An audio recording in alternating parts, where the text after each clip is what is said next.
"Get your hands off me!" So The security guard's grip tightened on the black woman's arm as branch manager Brandon Mitchell pointed toward the exit. Sir. "I said remove her, now. People like her don't belong in this bank." He grabbed her leather briefcase and threw it across the marble floor.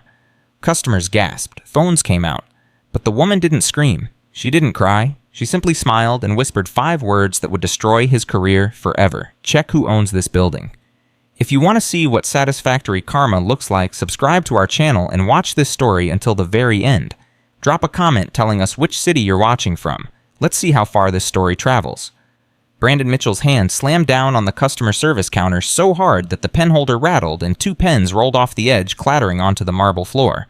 "I'm going to ask you one more time," he said, his voice loud enough for every person in the lobby to hear. "Do you have an appointment, or don't you?" The woman standing before him didn't flinch. She was maybe 5'4", dressed in a navy blazer that fit her like it had been custom made. Her natural hair was styled in an elegant twist. Her posture was straight, confident, completely unbothered by the hostility radiating from the man in front of her.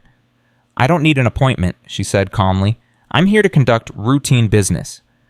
Brandon laughed. Not a real laugh. The kind of sound designed to humiliate, to remind someone of their place, to let everyone watching know exactly who held the power in this situation. "Routine business," he repeated, shaking his head slowly. "Ma'am, do you have any idea where you are right now?" "I know exactly where I am." "Then you should know that this isn't the kind of bank where people just walk in off the street." He spread his arms wide, gesturing at the marble columns and crystal chandeliers. "This is First National Heritage. We serve a particular clientele. People with real money. People who actually belong here." The word belong hung in the air like poison. An elderly white woman near the teller windows looked up from her transaction. Her name was Margaret Chen, 73 years old, a retired loan officer who had worked in banking for 45 years. She recognized discrimination when she saw it, and what she was seeing right now made her stomach turn. "Excuse me," Margaret said, stepping forward. "This woman hasn't done anything wrong. Why are you treating her this way?" Brandon turned to her with a practiced smile. "Ma'am, I appreciate your concern, but this is a security matter. Please return to your transaction." Security matter? She's standing in a bank lobby. That's not a security matter. "Ma'am, I'm going to have to ask you to mind your own business." Margaret's eyes widened. "Mind my own business, young man. I was working in banks before you were born. I know the difference between security protocols and harassment." Brandon's smile disappeared. "If you continue to interfere, I'll have to ask you to leave as well." "You're going to throw out a 73-year-old woman for asking a question? I'm going to maintain order in my branch." Victoria watched this exchange with quiet interest. The elderly woman had courage. Most people looked away when they witnessed discrimination. They told themselves it wasn't their problem. They convinced themselves that getting involved would only make things worse. Margaret Chen was different. "It's all right," Victoria said gently. "Thank you for speaking up, but I can handle this." Margaret looked at her for a long moment, then nodded slowly. "I'm not leaving. Someone needs to witness this." "Then witness," Brandon snapped. "Witness me doing my job." Across the lobby, Maya Johnson looked up from her phone. She was 26 years old, a social media content creator with 180,000 followers and an instinct for recognizing injustice when she saw it. She opened Instagram Live. "Y'all," she whispered into her phone, "you need to see this right now. This manager is really about to show his whole self." Her viewer count jumped from 0 to 47 in seconds. Back at the counter, Brandon had moved around to the front of his desk.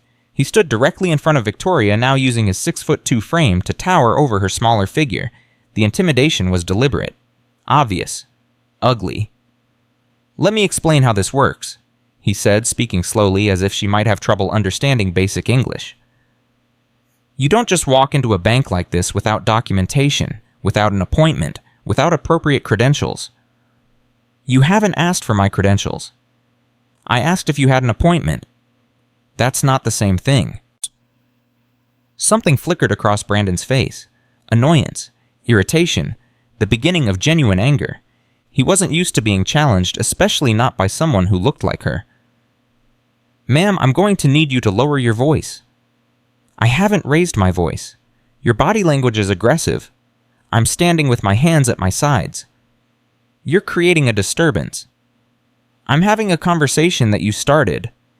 Maya's viewer count hit 300, then 500, then 800. Comments started pouring in. "Is this really happening right now? She's so calm, I would be screaming." Someone else needs to record this from another angle. That manager is going to regret this. A man in his 60s sitting in the waiting area with his wife pulled out his own phone and started recording. His name was Thomas Williams, a retired police officer who had spent 30 years on the Chicago force. He had seen discrimination from both sides of the badge, and he knew exactly what he was watching. "Get this from your angle," he whispered to his wife. "This is going to be important." Lisa Park, the assistant manager, emerged from the back office. She was 31, Asian American, ambitious, and smart. She had been with the bank for 6 years and had climbed from teller to management through sheer hard work and determination. Brandon was her supervisor, which meant she was supposed to support him, but something about this situation felt deeply wrong. "Is there a problem here?" she asked carefully. Brandon didn't take his eyes off Victoria. "This person claims she has business with us. No appointment, no documentation, just walked in expecting special treatment." Lisa studied the woman's appearance. The blazer was clearly expensive. Real designer, not knockoff. The handbag was genuine leather, probably Hermes. The watch on her wrist was understated but obviously high-end. Everything about her screamed success, achievement, wealth. Something didn't add up. "Ma'am," Lisa said gently, "if you could just tell us your name, we could look up your account in our system and clear this up quickly." "That won't be necessary," Victoria replied, her voice calm but firm. Brandon pounced like a predator spotting weakness. "You see no name, no account, no business here." He turned to address the growing crowd of customers who had stopped what they were doing to watch. "Just another person looking for a handout, looking for a lawsuit, looking for some way to cause trouble." The word "another" landed like a slap. Everyone in the lobby understood exactly what he meant. Officer Danny Reyes shifted uncomfortably near the entrance. He had been a security guard at this bank for 15 years. He had seen every kind of customer dispute imaginable. But this felt different. The woman hadn't done anything wrong. She hadn't raised her voice, made threats, or caused any disturbance. She was simply standing there, being black, while a white manager decided she didn't belong. His gut told him to intervene. His training told him to support his supervisor. His conscience told him that what he was witnessing was wrong. But Brandon was his boss. Chain of command existed for a reason. Didn't it? Danny's phone buzzed in his pocket. A text from his wife. "Someone just sent me a video. Is that your bank? Is that your manager?" The video was already spreading. Victoria reached into her purse slowly, deliberately. Brandon's whole body tensed like he was expecting her to pull out something dangerous. Instead, she retrieved her wallet. She opened it, and for just a moment, a black American Express Centurion card caught the light. The legendary black card. The one that required a minimum of $250,000 in annual spending just to receive an invitation. The card that maybe 50,000 people in the entire country qualified for. Brandon didn't notice. He was too busy performing for his audience. Lisa noticed. Her breath caught in her throat. "Ma'am, I'm going to ask you one more time to leave this establishment peacefully," Brandon's voice boomed across the marble lobby, "before we have to involve the real authorities." Maya's viewer count exploded. 2,000, 5,000, 8,000. He did not just say real authorities. This is insane. What is she doing? Why isn't she fighting back? Wait for it. Something's about to happen. I can feel it. Margaret Chen stepped forward again. "Young man, I've heard enough. I want to speak to someone above you, a regional manager, a district supervisor, someone who actually knows how to treat customers." Brandon turned on her with barely concealed fury. "Ma'am, I already warned you once. If you don't step back right now, I will have security remove both of you." "Both of us? For what crime exactly?" "For trespassing, for creating a disturbance, for interfering with bank operations."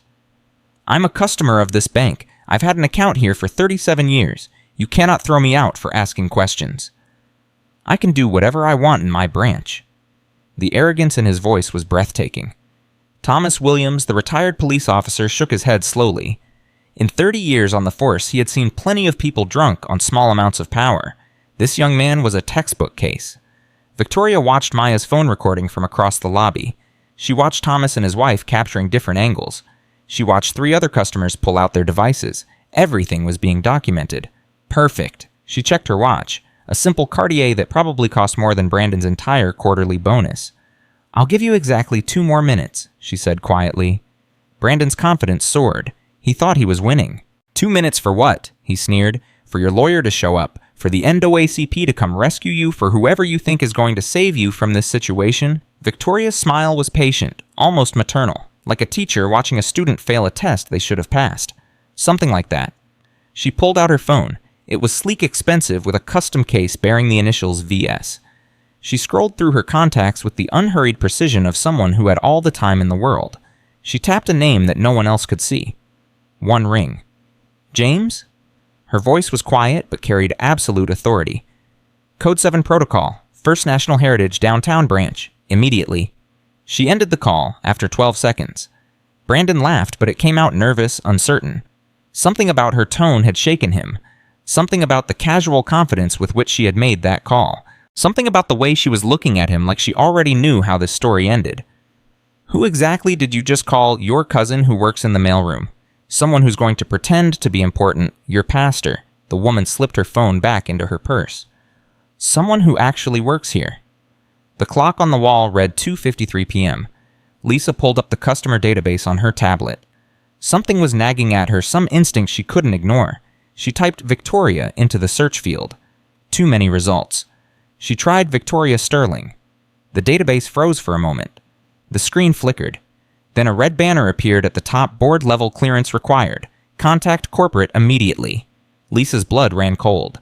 She looked up at the woman with new eyes, looked at the way she stood, the way she held herself, the way she seemed completely unconcerned about the scene unfolding around her, the way she had made that phone call like she was ordering room service. "Marcus," Lisa said urgently, grabbing Brandon's arm hard enough to leave marks. "I need to talk to you, right now. It's important." He shook her off roughly. "Not now, Lisa. I'm handling this. But I found something in the system, something you need to see." I said not now. Her name triggered a board-level flag. Do you understand what that means? Brandon finally turned to look at her annoyance written across his face. It means she probably tried to scam us before and got flagged. It means she's on some kind of watch list. It confirms exactly what I suspected. That's not what board level means.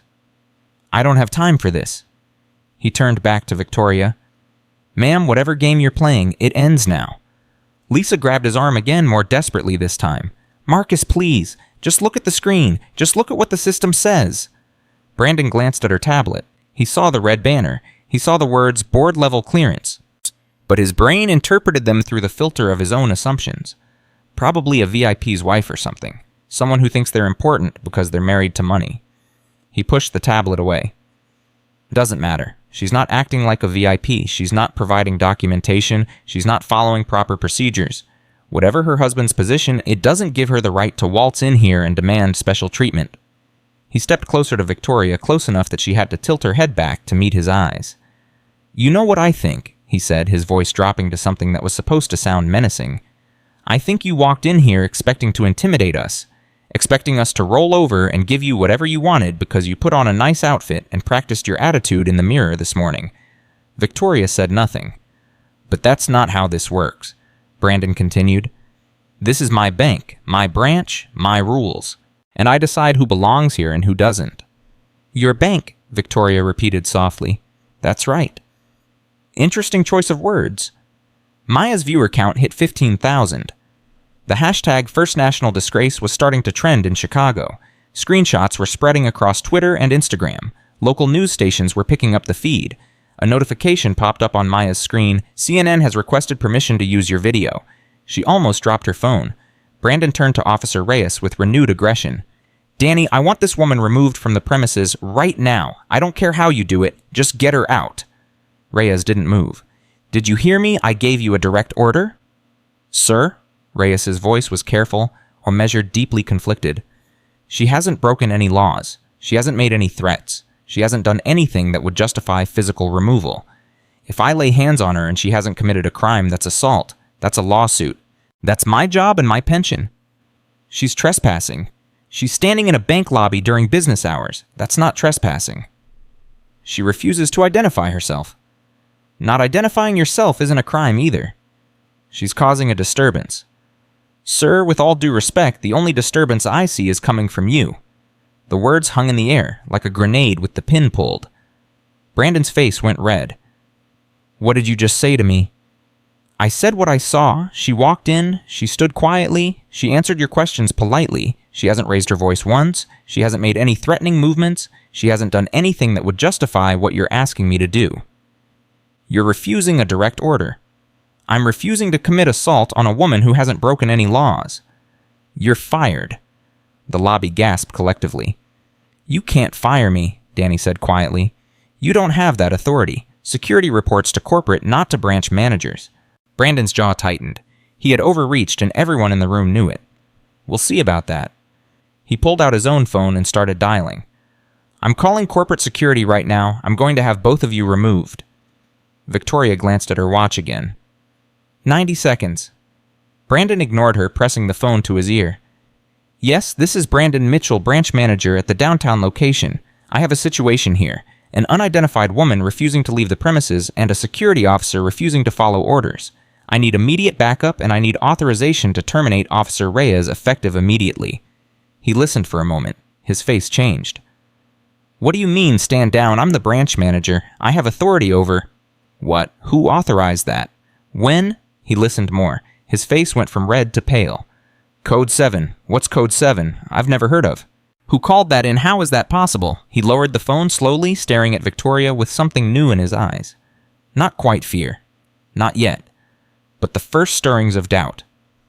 "Corporate says there's a Code 7 in effect. They say I'm supposed to wait for Regional VP arrival. They say I'm not supposed to do anything until—" He swallowed hard. "Who are you?" Victoria's smile didn't waver. "You never asked." "I'm asking now. Who are you?" 60 seconds. "Stop with the countdown. Just tell me who you are." "Why? So you can change how you're treating me, so you can suddenly discover respect and professionalism, so you can pretend the last 15 minutes didn't happen." Brandon had no answer for that. Margaret Chen spoke from the side of the lobby, her voice carrying the weight of 45 years in banking. "She's right, you know. If you have to know who someone is before you treat them with dignity, then you don't understand dignity at all." "Stay out of this," Brandon snapped. "I will not. I've watched you bully this woman for 15 minutes. I've watched you make assumptions about her based on nothing but the color of her skin. I've watched you throw her belongings on the floor, threaten her with police, try to have her physically removed, and all because she had the audacity to walk into a bank while black. That's not what this is about. That's exactly what this is about, and everyone in this room knows it." Thomas Williams, the retired cop, stepped forward. "Son, I spent 30 years on the Chicago police force. I've seen what happened, Nick, when people in positions of authority let their biases run unchecked. It never ends well. Whatever's about to happen here, whatever consequence is coming your way, I want you to know that you earned it. Every bit of it." Brandon looked around the lobby, at the dozens of phones pointed at his face, at the customers who wouldn't meet his eyes, at his assistant manager who was staring at her tablet with an expression of barely contained horror, at the security guard who had refused to follow his orders. For the first time, doubt crept into his voice. "Look, maybe we got off on the wrong foot. Maybe there's been some kind of misunderstanding. If you would just tell me what you're here for, I'm sure we can work something out." "Now you want to help me," Victoria said. "Now you want to be reasonable." "I'm trying to de-escalate the situation." "The situation you created." "Ma'am, please. Whatever this is about whatever you think I did wrong, I'm sure we can find a solution that works for everyone." Victoria checked her watch one final time. 30 seconds? "Stop saying that. Stop counting down. Just talk to me." "You had 15 minutes to talk to me. You chose to talk at me instead. You chose to make assumptions. You chose to humiliate me in front of a lobby full of people. You chose to throw my belongings on the floor. You chose to threaten me with police. You made all of those choices, Mr. Mitchell. Now you get to live with the consequences." Brandon opened his mouth to respond, but he was interrupted by a sound that made everyone in the lobby freeze. Running footsteps on marble. Not one person. Multiple people. Moving fast. Moving with purpose. The elevator bank lit up. Ding, ding, ding. 3 elevators arriving simultaneously. The main entrance doors burst open. From the elevators, James Crawford emerged at a full sprint. At 52 years old, the regional vice president of First National Heritage Bank did not run. Ever. He played golf. He sat in executive meetings. He made measured decisions over expensive whiskey. He moved through life at a pace designed to communicate that he was too important to hurry. Right now, James Crawford was running like his life depended on it. His tie was askew. His jacket was unbuttoned. Sweat was visible on his forehead. His face was a mask of pure, undiluted panic. Behind him came 3 more figures in expensive suits.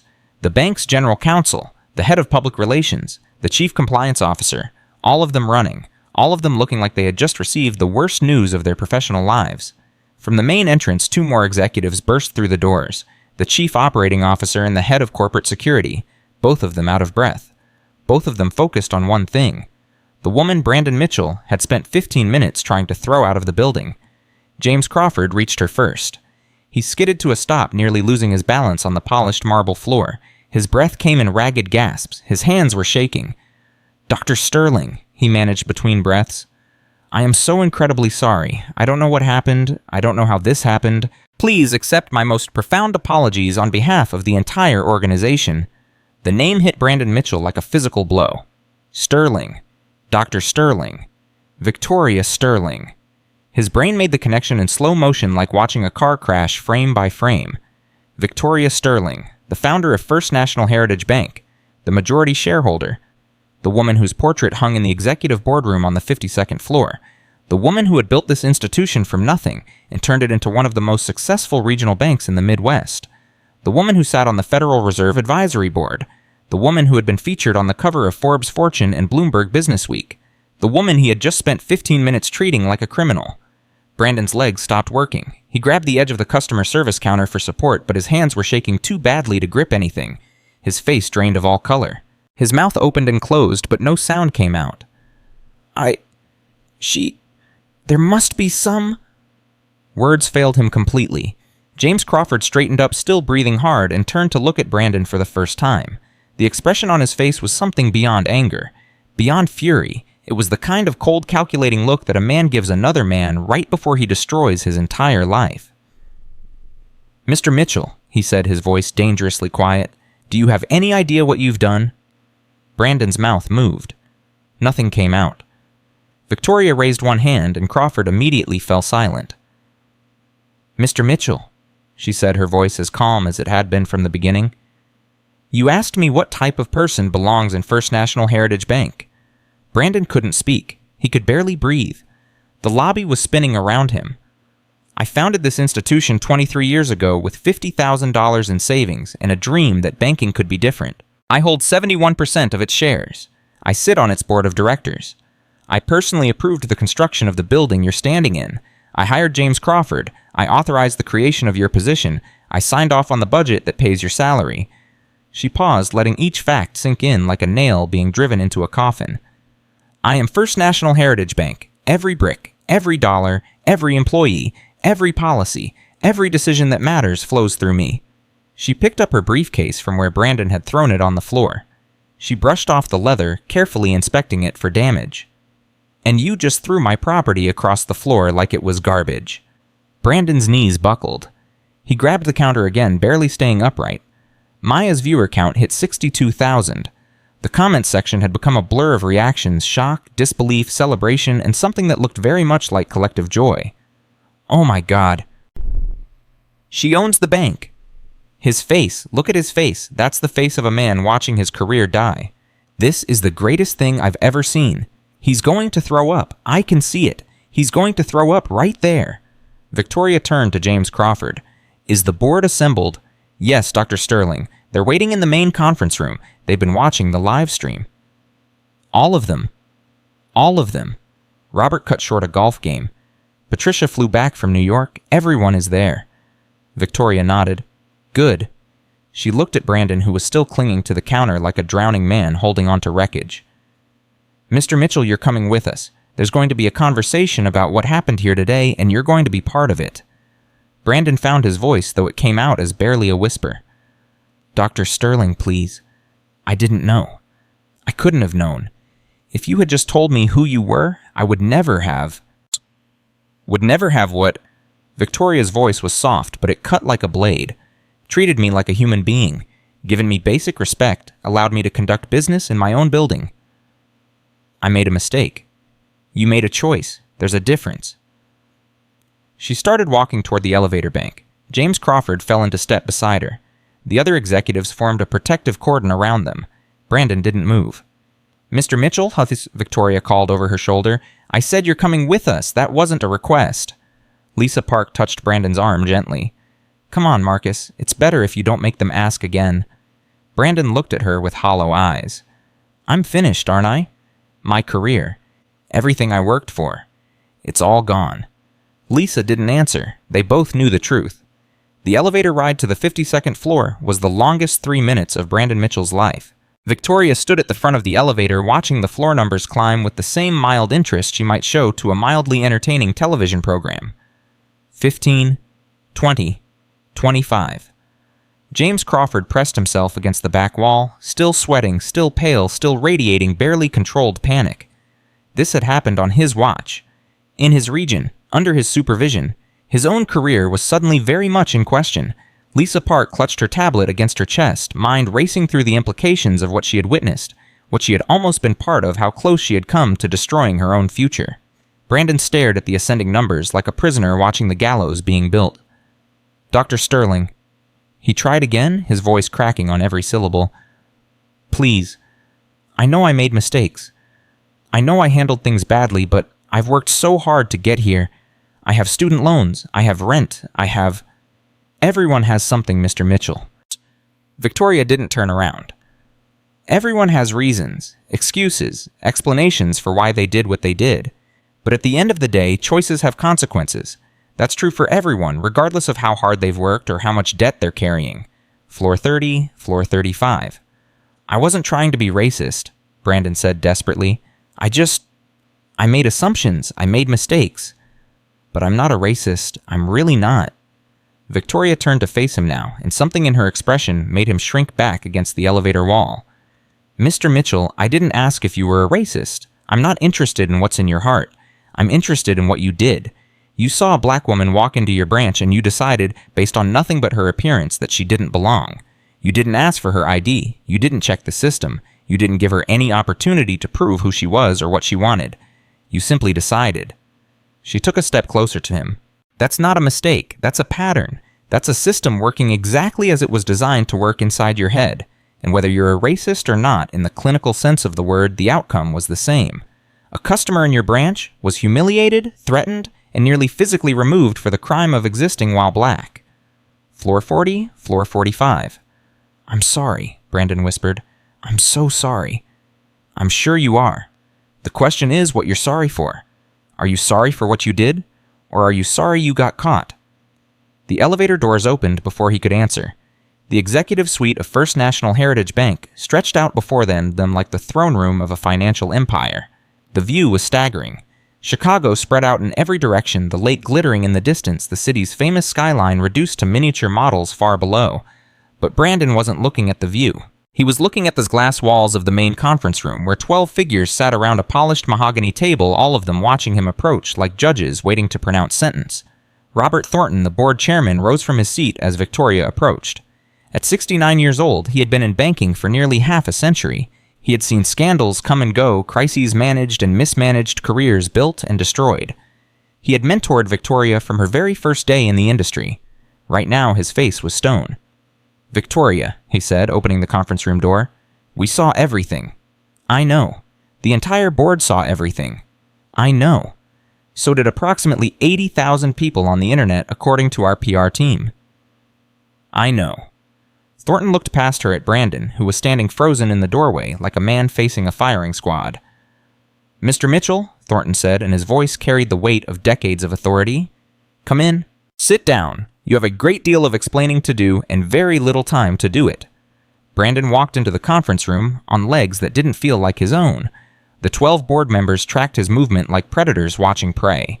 He found an empty chair at the far end of the table and sank into it, grateful that he no longer had to support his own weight. Victoria remained standing. She connected her phone to the room's presentation system, and Maya Johnson's live stream appeared on the main screen, frozen on the moment when Brandon threw her briefcase across the floor. Before we begin, Victoria said, I want everyone in this room to see exactly what happened. Not summaries, not interpretations, the actual events as they occurred, witnessed by... She checked the screen. 87,000 viewers and counting. She pressed play. The footage began with Brandon's voice. Ma'am, this is a private banking institution. Do you have an appointment or don't you? The board watched in silence as the confrontation unfolded. Every dismissive comment played back in the boardroom. Every assumption exposed. Every moment of cruelty laid bare.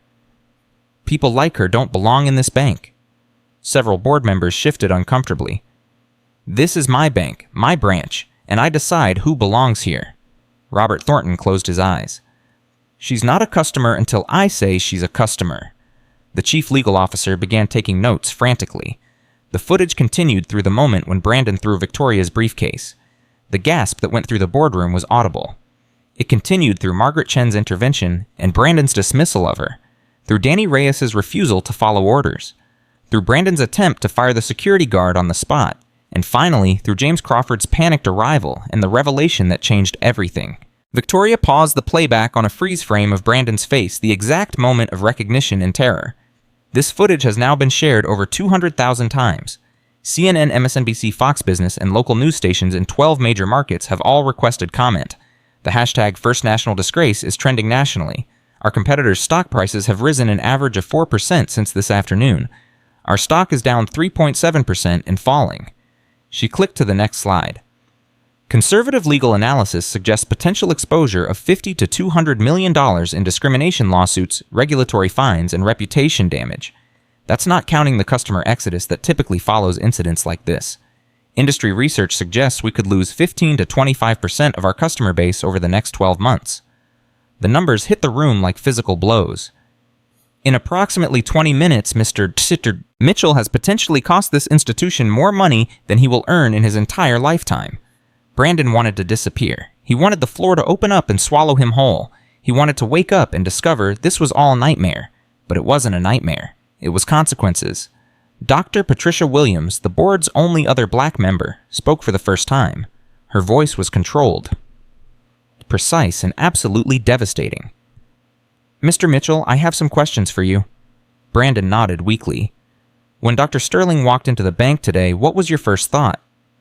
I thought she didn't belong there. Why? Because she didn't look like our typical clients. What do your typical clients look like? Brandon hesitated. He could feel the trap closing, but there was no way out except through. Older, usually white, business suits, obviously wealthy. Dr. Sterling was wearing a designer blazer, carrying a Hermes handbag, and wearing a Cartier watch. She was not obviously wealthy. I didn't notice those things. Why not? Brandon closed his eyes. Because I didn't look past the color of her skin. The confession echoed in the silent boardroom. So you're telling this board, Dr. Williams continued, that you determined our founder, the woman whose vision built this institution, didn't belong in her own bank because she is black. I didn't know who she was. That's not what I asked. If she had been anyone else, any other black woman walking through those doors, would you have treated her differently? Brandon wanted to lie. He wanted to say yes, of course, this was all a terrible misunderstanding. He would never discriminate against anyone he believed in equality and fairness and all the right things. But Victoria was watching him, and something in her eyes told him that she would know. No, he whispered. Probably not. The silence stretched. Robert Thornton leaned forward. Mr. Mitchell, do you understand the position you've put us in? The position you've put yourself in? Yes, sir. Do you understand that your career at this institution is over? Brandon's throat tightened. Yes, sir. Do you have anything to say for yourself? Anything that might explain how a Northwestern MBA, someone we invested significant resources in recruiting and training, could make such catastrophically poor decisions? Brandon thought about his student loans, his apartment, his car payment, his plans for the future, all of it crumbling around him. I don't have an excuse, he said finally. I have explanations, but they're not excuses. I was taught implicitly my whole life that certain people belong in certain places, that you can tell by looking at someone whether they deserve respect. That authority means being able to make those judgments and act on them. He looked up at Victoria. I was wrong. I was wrong about all of it. And I'm not just saying that because I got caught. I'm saying it because watching this footage, seeing myself from the outside, I didn't recognize the person I was being. That wasn't who I thought I was. Victoria studied him for a long moment. Mr. Mitchell, I'm going to give you a choice. Brandon looked up, a flicker of something crossing his face. Hope, fear, it was impossible to tell. Option 1, you resign immediately. Standard severance, neutral reference, this incident becomes a footnote in your career rather than its defining moment. You walk away with the ability to rebuild somewhere else, though I suspect the viral video will make that challenging. Brandon nodded slowly. Option 2, you are terminated for cause. No severance. No reference. A permanent record of this incident in your employment file. Every future employer who runs a background check will know exactly what happened here today. Brandon's face went pale. Option 3? The words hung in the air. Option 3, Brandon repeated. You stay. The boardroom went silent. Even Robert Thornton looked surprised. You keep your job, Victoria continued. You don't lose a single day's pay. You continue your career at First National Heritage Bank. Brandon stared at her in disbelief. I don't understand. After everything I did... Option 3 comes with conditions. Significant conditions. You will undergo intensive bias awareness training. Not the standard corporate workshop. Real training with real accountability for a minimum of 1 year. You will meet with a diversity consultant weekly. You will submit monthly progress reports to this board. You will make a public statement acknowledging what you did and committing to change. She paused. And you will become part of the solution. You will help us develop and implement new training protocols for every customer-facing employee in this organization. You will share your story, your mistakes, your journey so that others can learn from it. Brandon's mouth opened. Closed. Opened again. Why, he finally managed. Why would you offer me that after what I did to you? Victoria walked to the window and looked out at the Chicago skyline. 23 years ago, I was a young black woman with a business plan and no money. I went to 17 banks asking for a startup loan. 16 of them turned me away without even looking at my proposal. They saw me made their assumptions and showed me the door. She turned back to face the room. The 17th bank was different. A loan officer named Margaret Chen looked past what I looked like and saw what I could become. She fought for my application when everyone else said no. She risked her reputation to give me a chance. Brandon thought of the elderly woman in the lobby, Margaret Chen, the one who had spoken up for Victoria, the one he had dismissed. Margaret Chen is the woman you threatened to throw out today, Victoria said, as if reading his thoughts. She's retired now, but she still banks here. She still believes that people deserve chances. She walked back toward the table. I'm offering you a choice that most people in your position never get. A chance to become better than your worst moment. A chance to prove that people can change. A chance to take the ugliest day of your career and transform it into something meaningful. She sat down at the head of the table. But make no mistake, Mr. Mitchell, if you choose option 3 and then fail to follow through, if you treat this as a PR stunt or a get-out-of-jail-free card, if you go back to your old patterns the moment you think no one is watching, I will find out. And option 2 will look like a mercy compared to what happens next. The room was silent. You have 24 hours to decide, Victoria said. Think carefully. Talk to your family. Look in the mirror and ask yourself what kind of person you want to be. She stood up. This board meeting is adjourned. Robert, Patricia, James, please stay. Everyone else, you're dismissed. We have a great deal of work to do. The board members filed out, several of them casting unreadable glances at Brandon as they passed. Brandon remained seated, unable to move, unable to process what had just happened. Lisa Park touched his arm. Come on, Marcus, I'll walk you out. They rode the elevator down in silence. In the lobby, the chaos had subsided. The customers had left. The phones were put away. But the aftermath remained. The story was everywhere now. The video had been seen by over 300,000 people and counting.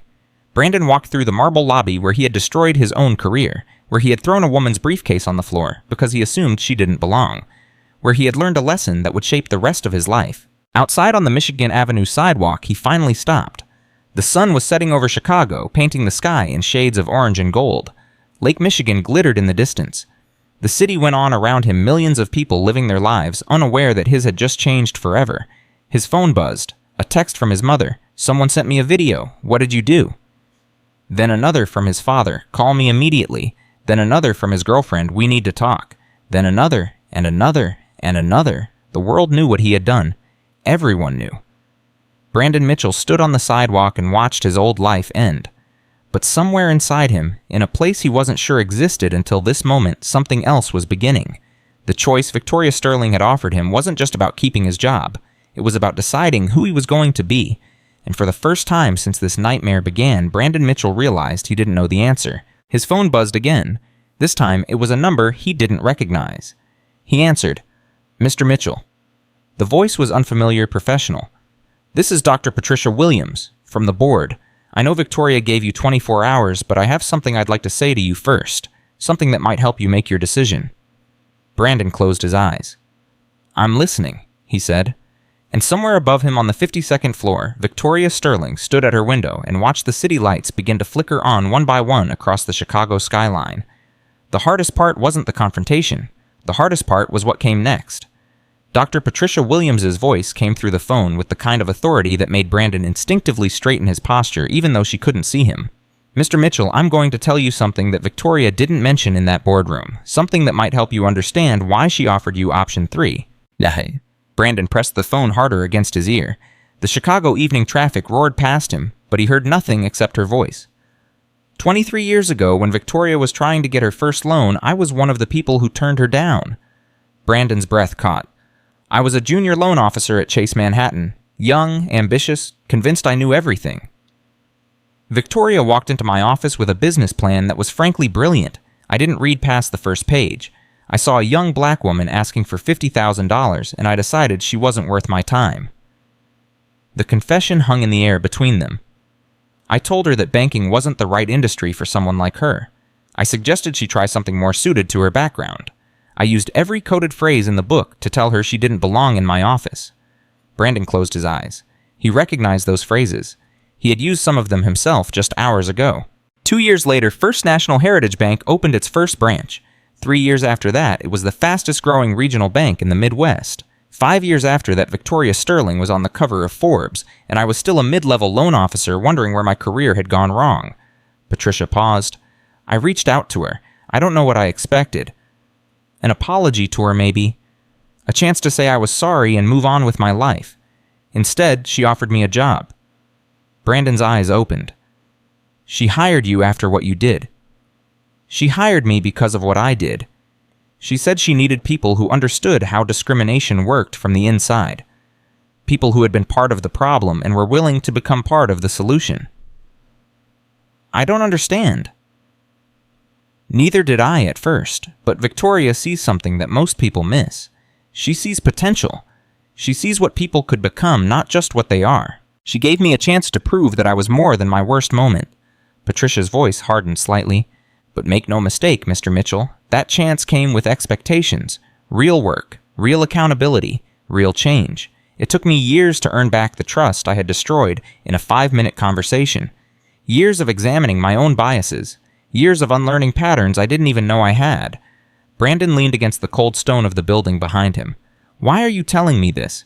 Because you need to understand what option 3 really means. It's not a get-out-of-jail-free card. It's not Victoria being soft or naive. It's the hardest path of the 3. Resignation lets you walk away and pretend this was just a bad day. Termination lets you play the victim, tell yourself you were treated unfairly. Option 3 forces you to face exactly who you are and do the work to become someone different. Brandon was silent for a long moment. What if I can't do it? What if I try and fail? Then you'll have learned something important about yourself, but I don't think you'll fail, Mr. Mitchell. I think you're scared and ashamed and desperate to make this all go away, but I also think that somewhere underneath all of that, there's a person who knows he did wrong and wants to make it right. How can you possibly know that you've never met me? I know because I've been where you are. Standing on a sidewalk, watching my life fall apart, wondering if there was any way back. And I know because Victoria saw something in you worth saving. She doesn't offer option 3 to everyone. In 23 years, she's offered it exactly 4 times. I was the first.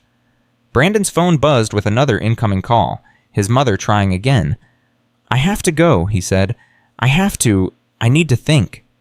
Take your time, but Mr. Mitchell, yes. When you look in the mirror tonight, don't ask yourself if you're a racist. That's the wrong question. Ask yourself what kind of man you want to be. Ask yourself if you're brave enough to change. Those are the questions that matter. The line went dead.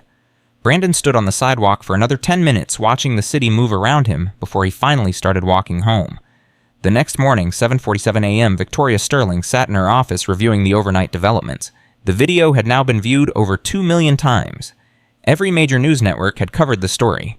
The hashtag had evolved from First National disgrace to something more nuanced second chance banking after someone had leaked details of the option 3 offer.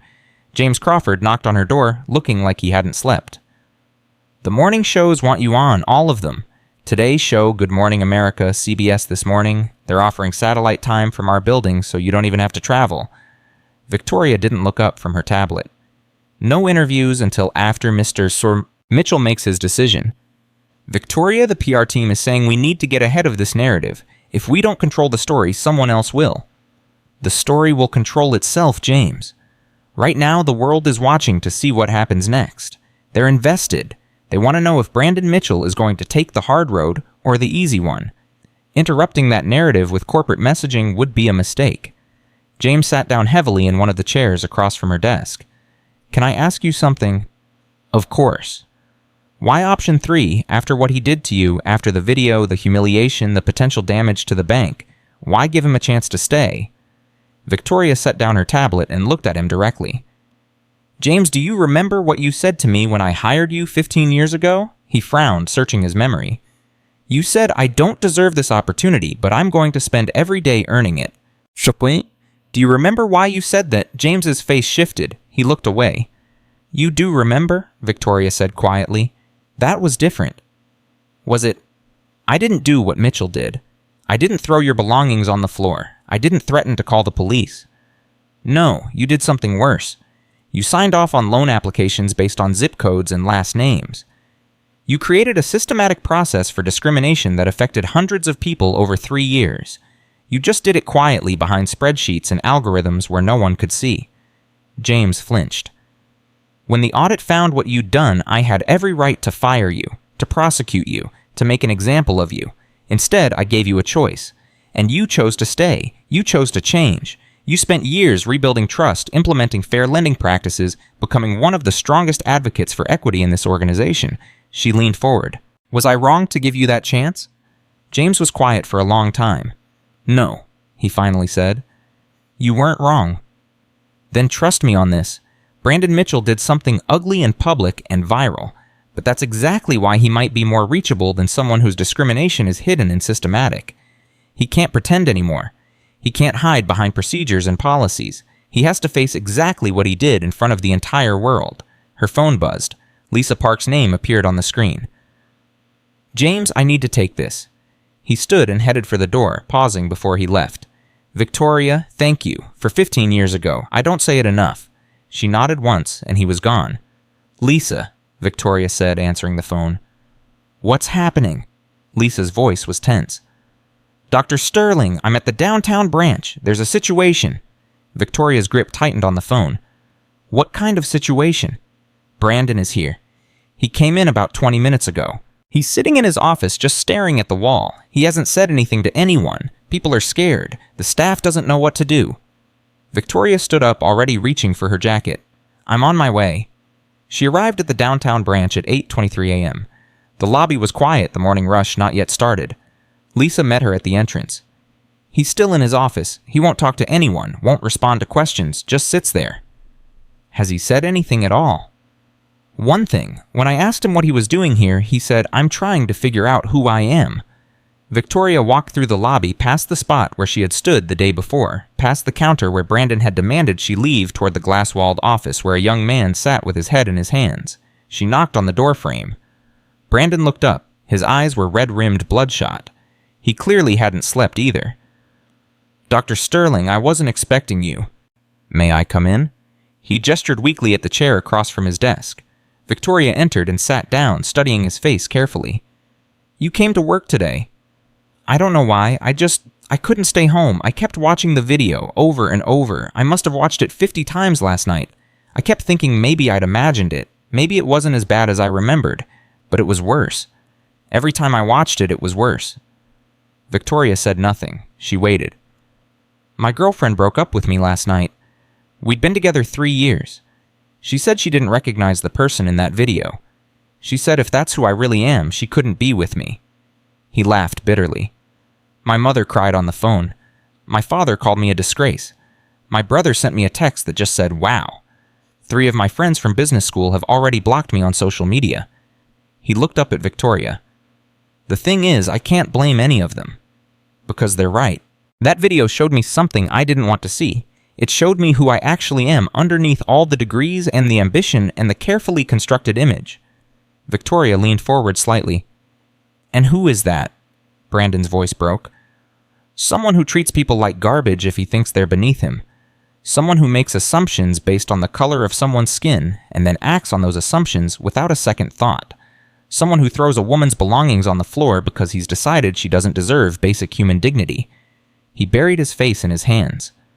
I always thought I was one of the good ones. I had black friends in college. I voted for Obama. I posted the right things on social media. I told myself I believed in equality, but when it actually mattered when I was tested, I failed. I failed completely. Victoria's voice was gentle but firm. Mr. Mitchell's self-flagellation isn't the same as accountability. Feeling bad about what you did is the easy part. Anyone can feel bad. The question is what you're going to do about it. Brandon looked up at her with hollow eyes. I've been sitting here for an hour trying to decide. Option 1, option 2, option 3. They keep spinning around in my head. And option 1 is the safest. Walk away. Try to rebuild somewhere else. Hope people forget. But they won't forget. That video will follow me forever. Every job interview, every background check, every Google search of my name. I'd be running from this for the rest of my life. He took a shaky breath. Option 2 is what I deserve. Termination, public disgrace, complete destruction of everything I've worked for. It's clean in a way. Final. I could tell myself I paid the price and move on. And option 3... Brandon was silent for a long moment. Option 3 scares me more than the other two combined. Why? Because option 3 means I can't hide. I can't run. I can't tell myself I've paid my debt and put this behind me. Option 3 means facing what I did every single day. It means admitting publicly and repeatedly that I was wrong. It means working alongside people who know exactly what I'm capable of at my worst. It means becoming someone different, and I don't know if I can do that. Victoria stood and walked to the window of his office, looking out at the lobby where everything had happened. Mr. Mitchell, I'm going to tell you something I don't share with many people. Brandon waited. When I was 24 years old, I was arrested. Did you know that? He shook his head, stunned. I was at a protest, police brutality case. A young man had been shot in the back while running away, and the community was outraged. I was outraged. So I marched, I shouted, and when things got chaotic, I threw a bottle at a police car. Brandon stared at her. Victoria Sterling, the founder of one of the most respected financial institutions in the country, had thrown a bottle at a cop car. I spent 3 nights in jail. I had a criminal record. I was 24 years old, angry at the world, convinced that everything was rigged against people like me. And in many ways, I was right. But my response to that injustice was destructive, not constructive. She turned back to face him. A judge gave me a choice. Serve time or complete a rehabilitation program. I chose the program. It was the hardest thing I'd ever done. 2 years of therapy, community service, financial literacy training. 2 years of examining my own choices and taking responsibility for them. And that led you to start a bank. That led me to understand that change is possible. Personal change. Systemic change. The kind of change that comes from doing the hard work instead of taking the easy road. I started this bank because I wanted to create something that reflected the person I had become, not the person I had been. She sat down across from him again. I'm not comparing what I did to what you did. Throwing a bottle is not the same as systematic discrimination, but I am telling you that people can change. That the worst moment of your life doesn't have to define you. That you can take something ugly and transform it into something meaningful. Brandon's eyes were wet. How do I know if I'm capable of that? You don't. That's the whole point. You don't know until you try. You don't know until you do the work. You don't know until you prove it day after day, choice after choice for months and years. She stood up. I'm not going to make this decision for you, Mr. Mitchell. That's not how this works. But I want you to understand something. Option 3 isn't mercy. It's not weakness. It's the hardest thing I could possibly ask of you. It's an invitation to become someone you've never been before, and most people aren't brave enough to accept it. She headed for the door. You have until noon. Whatever you decide, make sure it's your decision, not your parents', not your ex-girlfriend's, not the internet's, yours. She left him alone with his thoughts. At 11:47 a.m., Brandon Mitchell walked out of his office and into the lobby where he had destroyed his own career just 24 hours earlier. His legs felt weak, his hands were shaking, but his voice was steady. Lisa? She looked up from her desk, startled. I need you to call Dr. Sterling. Tell her I've made my decision. Lisa's face was unreadable. Which option? Brandon looked around the lobby. at the marble floors where he had thrown Victoria's briefcase, at the counter where he had demanded she leave, at the entrance where she had walked in expecting nothing more than to conduct routine business in her own building. Option 3. Lisa's breath caught. Are you sure? No, I'm terrified, but Dr. Sterling said something to me this morning that I can't stop thinking about. What? She said most people aren't brave enough to accept option 3, and I've spent my whole life being safe, being careful, being the person everyone expected me to be. Maybe it's time to find out if I'm capable of being something more. Lisa picked up the phone. At 12:03 p.m., Victoria Sterling stood in front of the full board of directors. Brandon Mitchell sat at the far end of the table exactly where he had sat the day before, but something in his posture was different. The defeated slump was gone. In its place was something that might have been determination, or fear, or both. Mr. Mitchell has informed me that he has made his decision, Victoria announced. He has chosen option 3. The room erupted in murmurs. Robert Thornton raised his hand for silence. Mr. Mitchell, do you understand what this means? Brandon stood. His voice shook, but he didn't look away. It means I stay. It means I work. It means I face what I did and try to become someone better. It means accountability, not escape. Patricia Williams leaned forward. And you're prepared for the public component, the acknowledgement, the visibility. Yes. People will hate you. They'll call you a fraud. They'll say you're only doing this to save your career. Some of them will be right. Part of me is doing this to save my career. But that's not the only reason, and I'm hoping that over time I can prove that the other reasons matter more. Victoria nodded slowly. Then we begin immediately. Tomorrow morning you will hold a press conference. You will acknowledge what you did without excuses or deflection. You will announce your commitment to the reform process. You will answer questions from the media. Brandon's face went pale, but he didn't protest. Following the press conference, you will begin an intensive training program. Dr. Williams will oversee your progress. You will submit weekly reports to this board. Any failure to meet expectations will result in immediate termination. She paused. Do you accept these conditions? Brandon looked around the room, at the faces watching him, at the weight of expectation pressing down on his shoulders, at the long, hard road stretching out before him. I accept. Then this board meeting is adjourned. Mr. Mitchell, my office, we have work to do? As the other board members filed out, Patricia Williams stopped beside Brandon. You chose the hard road, she said quietly. I know. Good. The easy roads don't lead anywhere worth going. She left him standing there alone, with the weight of his decision. At 3:15 p.m., Brandon sat across from Victoria in her corner office going over the details of the press conference. His head was spinning with talking points, apologies, commitments. His phone buzzed, a text from a number he didn't recognize. Check Twitter, now. Brandon's blood went cold. Dr. Sterling, something's happening. Victoria looked up from her notes. What? Brandon opened Twitter. His hands were trembling. The hashtag boycott First National was trending. Someone had started a campaign to punish the bank for giving Brandon a second chance. The argument was simple and devastating. By allowing him to stay, Victoria Sterling was enabling discrimination, sending a message that racism had no real consequences. Within hours, thousands of people were posting their outrage. Celebrities were weighing in. News organizations were shifting their coverage from the redemption angle to the controversy angle. Victoria's phone rang. James Crawford. We have a problem. I see it. The boycott is gaining momentum. We're already seeing account closures. The PR team is in crisis mode. They're saying we need to reverse course. Terminate Mitchell immediately. Victoria's jaw tightened. That's not happening. Victoria, I understand the principle, but the numbers don't lie. If this boycott continues, we could lose millions in deposits. The shareholders are already calling. Brandon watched Victoria's face as she processed this information. He saw the calculation behind her eyes, the weight of the decision she had made pressing down on her. James set up a call with the major shareholders for tomorrow morning, and get me the PR team. We're going to address this directly. She hung up and looked at Brandon. Well, Mr. Mitchell, it seems your redemption arc has hit its first obstacle. Brandon felt sick. Maybe I should resign after all. If my staying is going to hurt, the bank hurt everything you built. Is that what you want to run at the first sign of difficulty? No, but I don't want to destroy your company either. Victoria stood and walked to her window, looking out at the city she had conquered through decades of determination and resilience. Mr. Mitchell, do you know why I started this bank? To serve everyone equally, to create something different. That's the public answer. The real answer is more complicated. She turned to face him. I started this bank because I was angry. Angry at every institution that had told me I didn't belong. Angry at every person who had looked at me and seen only my skin color.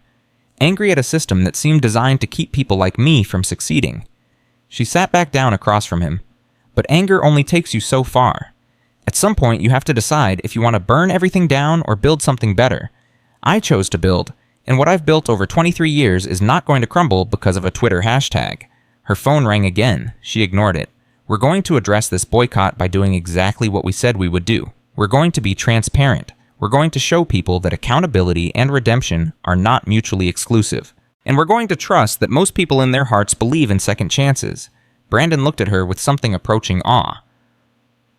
What if you're wrong? What if the boycott wins? Victoria smiled slightly. Then I'll have lost fighting for something I believe in. That's a better defeat than most people ever get. At 7:00 p.m., Victoria posted a video to all of First National Heritage's social media accounts. No script, no teleprompter, just her sitting in her office speaking directly to the camera. By now, most of you have seen the video of what happened in my bank yesterday. You've seen me being treated like a criminal in my own building. You've seen the assumptions made about me based solely on the color of my skin. And you've seen the aftermath. She paused.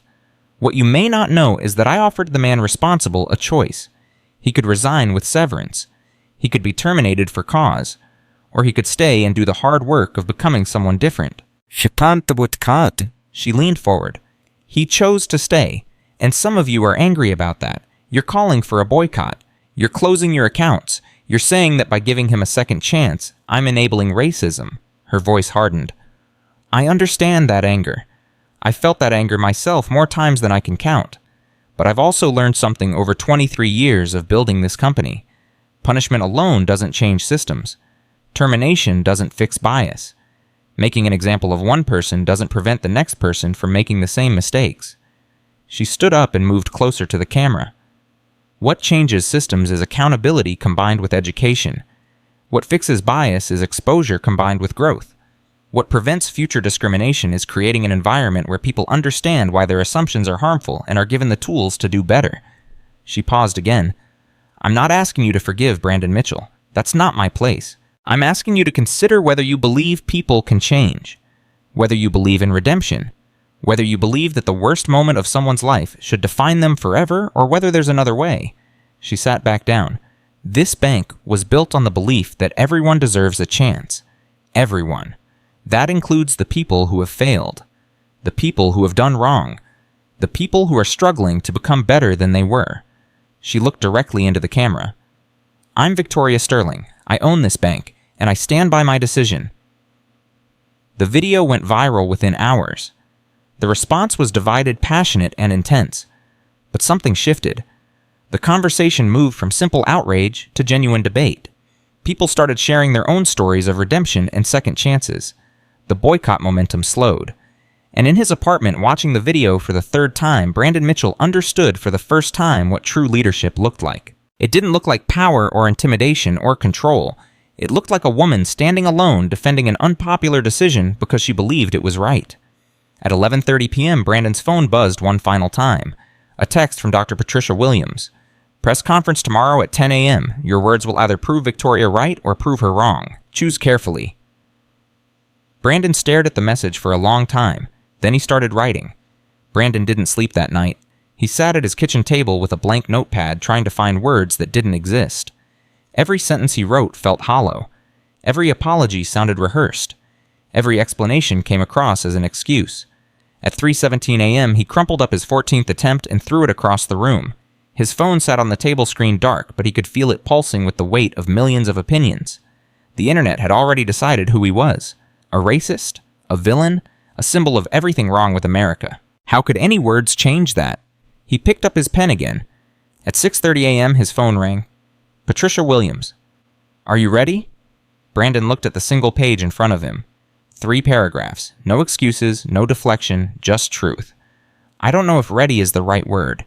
It never is. Car will pick you up at 8:30. Wear something conservative. No flashy tie. No expensive watch. You want to look like someone asking for forgiveness, not someone expecting it. Dr. Williams. Yes. What if I freeze? What if I get up there and I can't say anything? Her voice softened slightly. Then you'll have learned something important about yourself. But I don't think that's going to happen. I think you're going to get up there and tell the truth, and the truth is going to be enough. How can you be sure? Because Victoria believes in you, and Victoria is almost never wrong about people. The line went dead. Brandon showered, dressed, and stood in front of his bathroom mirror for 10 minutes staring at his own reflection. The face looking back at him was someone he barely recognized. The confident smirk was gone. The arrogant tilt of his chin had disappeared. In their place was something raw and uncertain and terrified. "Who are you?" he asked his reflection. No answer came. The car arrived at exactly 8:30 a.m., a black sedan with tinted windows. The driver didn't speak. Brandon climbed into the back seat and watched Chicago slide past the windows, wondering if this would be his last day as a free man, professionally speaking. His phone buzzed. A text from his mother. "I'm watching. Whatever happens, I love you." Then another from a college friend he hadn't spoken to in years. "Saw the video. You should be ashamed of yourself. Don't ever contact me again." Then another from someone he didn't know. "Die in a fire, racist scum." Brandon turned off his phone and closed his eyes. At 9:47 a.m., he arrived at the First National Heritage corporate headquarters. The building's lobby was filled with reporters, cameras, and security personnel. The moment he stepped out of the car, flashbulbs exploded in his face. "Mr. Mitchell, do you have any comment? Brandon, how do you respond to calls for your termination? Mr. Mitchell, do you consider yourself a racist?" Security formed a protective barrier around him, pushing through the crowd toward the elevators. Brandon kept his head down, focused on putting one foot in front of the other. The elevator doors closed, cutting off the chaos below. Lisa Park was waiting for him on the 47th floor. Her face was pale but determined. "The press room is packed, standing room only. Every major network is here. Victoria is waiting for you in her office. She wants 5 minutes before you go on." Brandon nodded and followed her down the hallway. Victoria stood by her window, watching the city below. She turned when he entered. "How are you feeling?" "Like I'm about to jump off a cliff." "That's exactly what you're about to do. The question is whether you're going to fall or fly." She walked toward him and stopped just a few feet away. "Mr. Mitchell, I'm only going to say this once. What happens in that room will define the rest of your life. Not because of what the media says or how the public reacts, but because of what it will reveal about who you really are." Brandon swallowed hard. "I don't have a speech prepared." "Not really. I wrote something, but it doesn't feel right. It feels like something a PR firm would write." "Then don't give a speech. Just tell the truth." "What if the truth isn't enough?"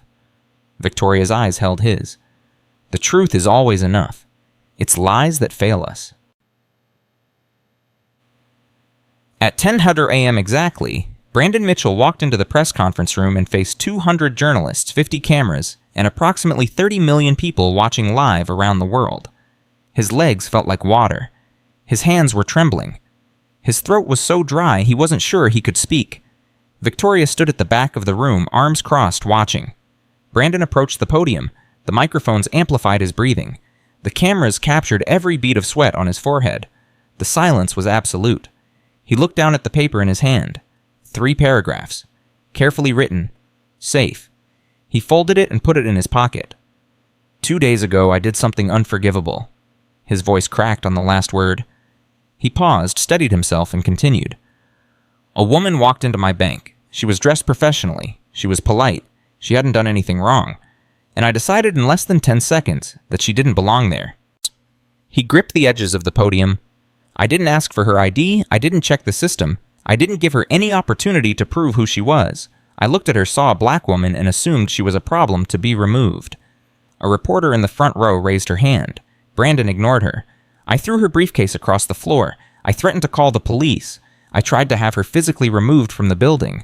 I did all of this in front of dozens of witnesses, and I didn't care. Because in my mind, she didn't matter. Her dignity didn't matter. Her humanity didn't matter. All that mattered was my authority and my assumptions. His voice broke again. He wiped his eyes with the back of his hand. That woman was Dr. Victoria Sterling, the founder of the bank, my boss, the person who built everything I was so arrogantly claiming to control. And when I found out who she was, the first thing I felt wasn't shame. It was fear. Fear for my career. Fear for my future. Fear of consequences. He looked up at the cameras. That's the truth. I wasn't ashamed of what I did.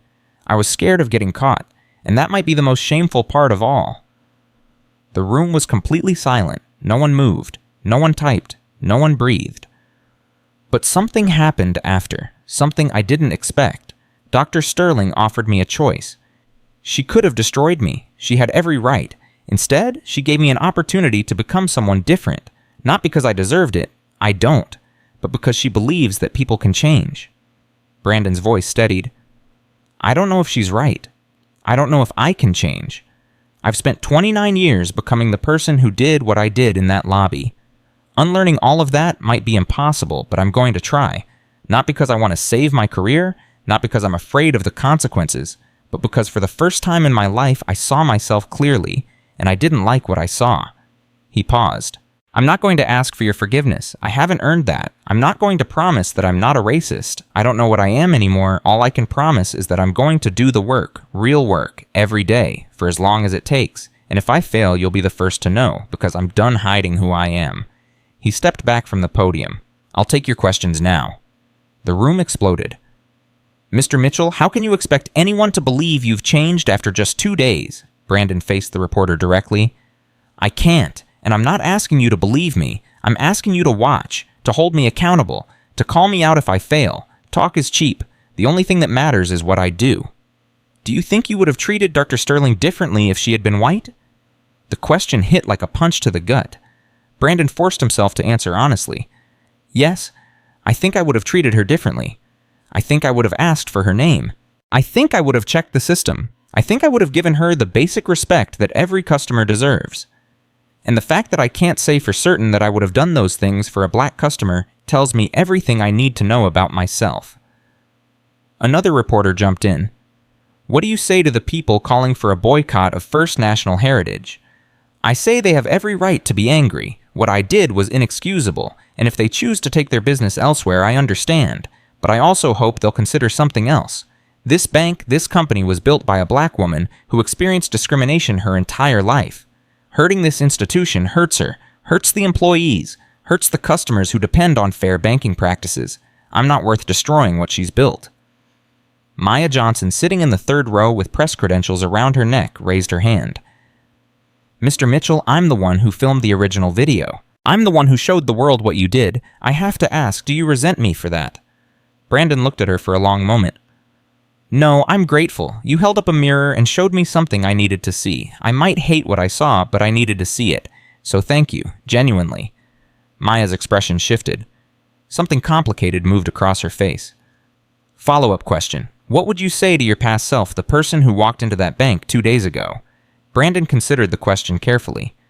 I would say the power you think you have is borrowed. It doesn't belong to you. And the assumptions you're about to make are going to cost you everything you thought you wanted. But maybe, just maybe, losing everything will help you find something real. At 10:47 a.m., the press conference ended. Brandon walked off the stage and nearly collapsed against the wall. His legs were shaking. His shirt was soaked with sweat. His heart was pounding so hard he could feel it in his throat. Victoria approached him. How do you feel, like I just ran a marathon and got hit by a truck at the finish line. You did well? Did I don't even know what I said. It all just came out. That's usually when the truth sounds most true. Her phone buzzed. She glanced at it and her expression changed. What is it? Brandon asked. The stock price. It's going up. What? After your press conference, the market is responding positively. The boycott is losing momentum. She looked at him with something that might have been respect. It seems people believe you. Brandon leaned his head back against the wall and closed his eyes. I don't deserve this. No, you don't. But that's the thing about grace, Mr. Mitchell. It's never deserved. That's what makes it grace. At 2:30 p.m. that afternoon, Brandon sat in his first official bias training session. Dr. Patricia Williams sat across from him, a thick folder on her lap. Let's begin at the beginning, she said. Tell me about your childhood.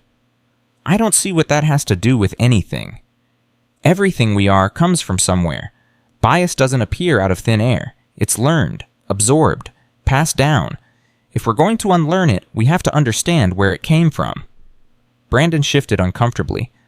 I grew up in a suburb of Minneapolis, mostly white neighborhood, mostly white school. My parents weren't racist. At least I don't think they were. What makes you say that? They never said anything explicitly hateful. They never used slurs. They voted Democrat. Patricia made a note. But Brandon hesitated. But what? You said but. I can hear it in your voice. Tell me about the but. Brandon was quiet for a long time. When I was 12, a black family moved into our neighborhood. The Hendersons. Nice people. 2 kids around my age. My parents never said anything negative about them, but they also never invited them over for dinner, never went to their barbecues. My mom would wave from across the street, but she never crossed the street to actually talk to Mrs. Henderson. And what did you learn from that? I learned that there was us and there was them. I learned that being polite wasn't the same as being inclusive. I learned that you could be a good person and still draw invisible lines. Patricia nodded slowly. That's a good start, Mr. Mitchell. That's self-awareness, but awareness isn't enough. We have to go deeper. How much deeper? As deep as it takes. Over the next 3 hours, Patricia took Brandon through a systematic examination of his assumptions, his biases, his unconscious beliefs. Every memory he shared, she questioned. Every excuse he offered, she dismantled. Every deflection he attempted, she called out. By 5:30 p.m., Brandon felt like he had been emotionally eviscerated. Same time tomorrow, Patricia said, gathering her materials. Tomorrow, we're doing this again tomorrow, and the day after that, and the day after that, for as long as it takes. She paused at the door. Did you think change would be easy? Mr. Mitchell, did you think you could attend a few workshops and walk out transformed? I didn't know what to expect. Expect it to hurt. Expect it to be uncomfortable. Expect to want to quit every single day. That's how you'll know it's working. At 7:15 p.m., Brandon returned to the downtown branch. He didn't know why. He could have gone home. Should have gone home. But something drew him back to the place where everything had changed. The lobby was empty. The bank had closed an hour ago. Lisa Park was at her desk finishing paperwork. She looked up when he entered. What are you doing here? I don't know. I needed to be here. Lisa set down her pen. There's something I need to tell you. Something I should have told you before. Brandon sat down in one of the customer chairs. What? The day it happened, when I tried to show you what I found in the system, you pushed me away. You didn't want to hear it.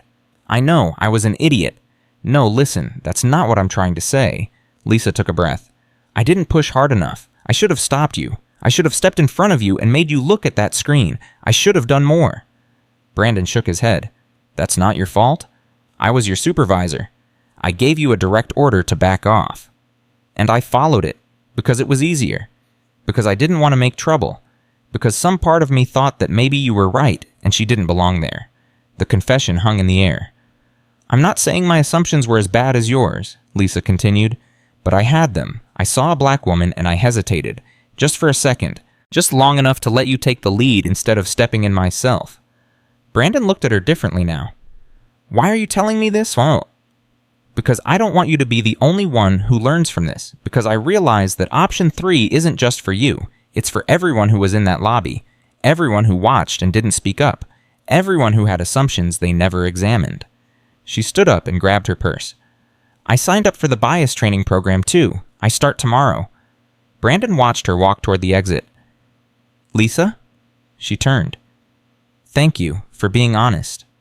She nodded once and left him alone in the empty lobby. Brandon sat there for a long time thinking about invisible lines and unexamined assumptions and the 1,000 small choices that shape who we become. At 9:30 p.m. his phone rang, a number he didn't recognize. Hello? Mr. Mitchell, this is Margaret Chen. Brandon's blood ran cold. The elderly woman from the lobby. The one who had tried to defend Victoria. The one he had threatened to throw out. Mrs. Chen, I don't know what to say. Then listen, I've been watching the news. I saw your press conference, and I want you to know something. Brandon braced himself for the anger he deserved. I've been in banking for 45 years. I've seen discrimination you can't even imagine. I've watched careers destroyed for less than what you did, and I've watched people get away with worse because they knew the right people or had the right skin color. Her voice wavered slightly. What you did to Dr. Sterling was wrong, absolutely wrong. But what you did today, getting up in front of the world and telling the truth without excuses that took something, I don't know if you can change. Nobody knows that yet. But I know that what I saw today was the first step. Brandon's throat tightened. I don't deserve your kindness, Mrs. Chen. Maybe not, but I'm 83 years old, Mr. Mitchell. I've learned that kindness isn't about deserving. It's about hoping. I'm hoping you become the person you said you want to be. She paused. Victoria gave me my chance 45 years ago. I was the loan officer who said yes when everyone else said no. She never forgot that, and she never stopped believing that people could surprise you if you gave them the opportunity. Brandon wiped his eyes. I won't let her down. See that you don't, because if you do, I'll know, and I'll be the first one calling for option 2. The line went dead.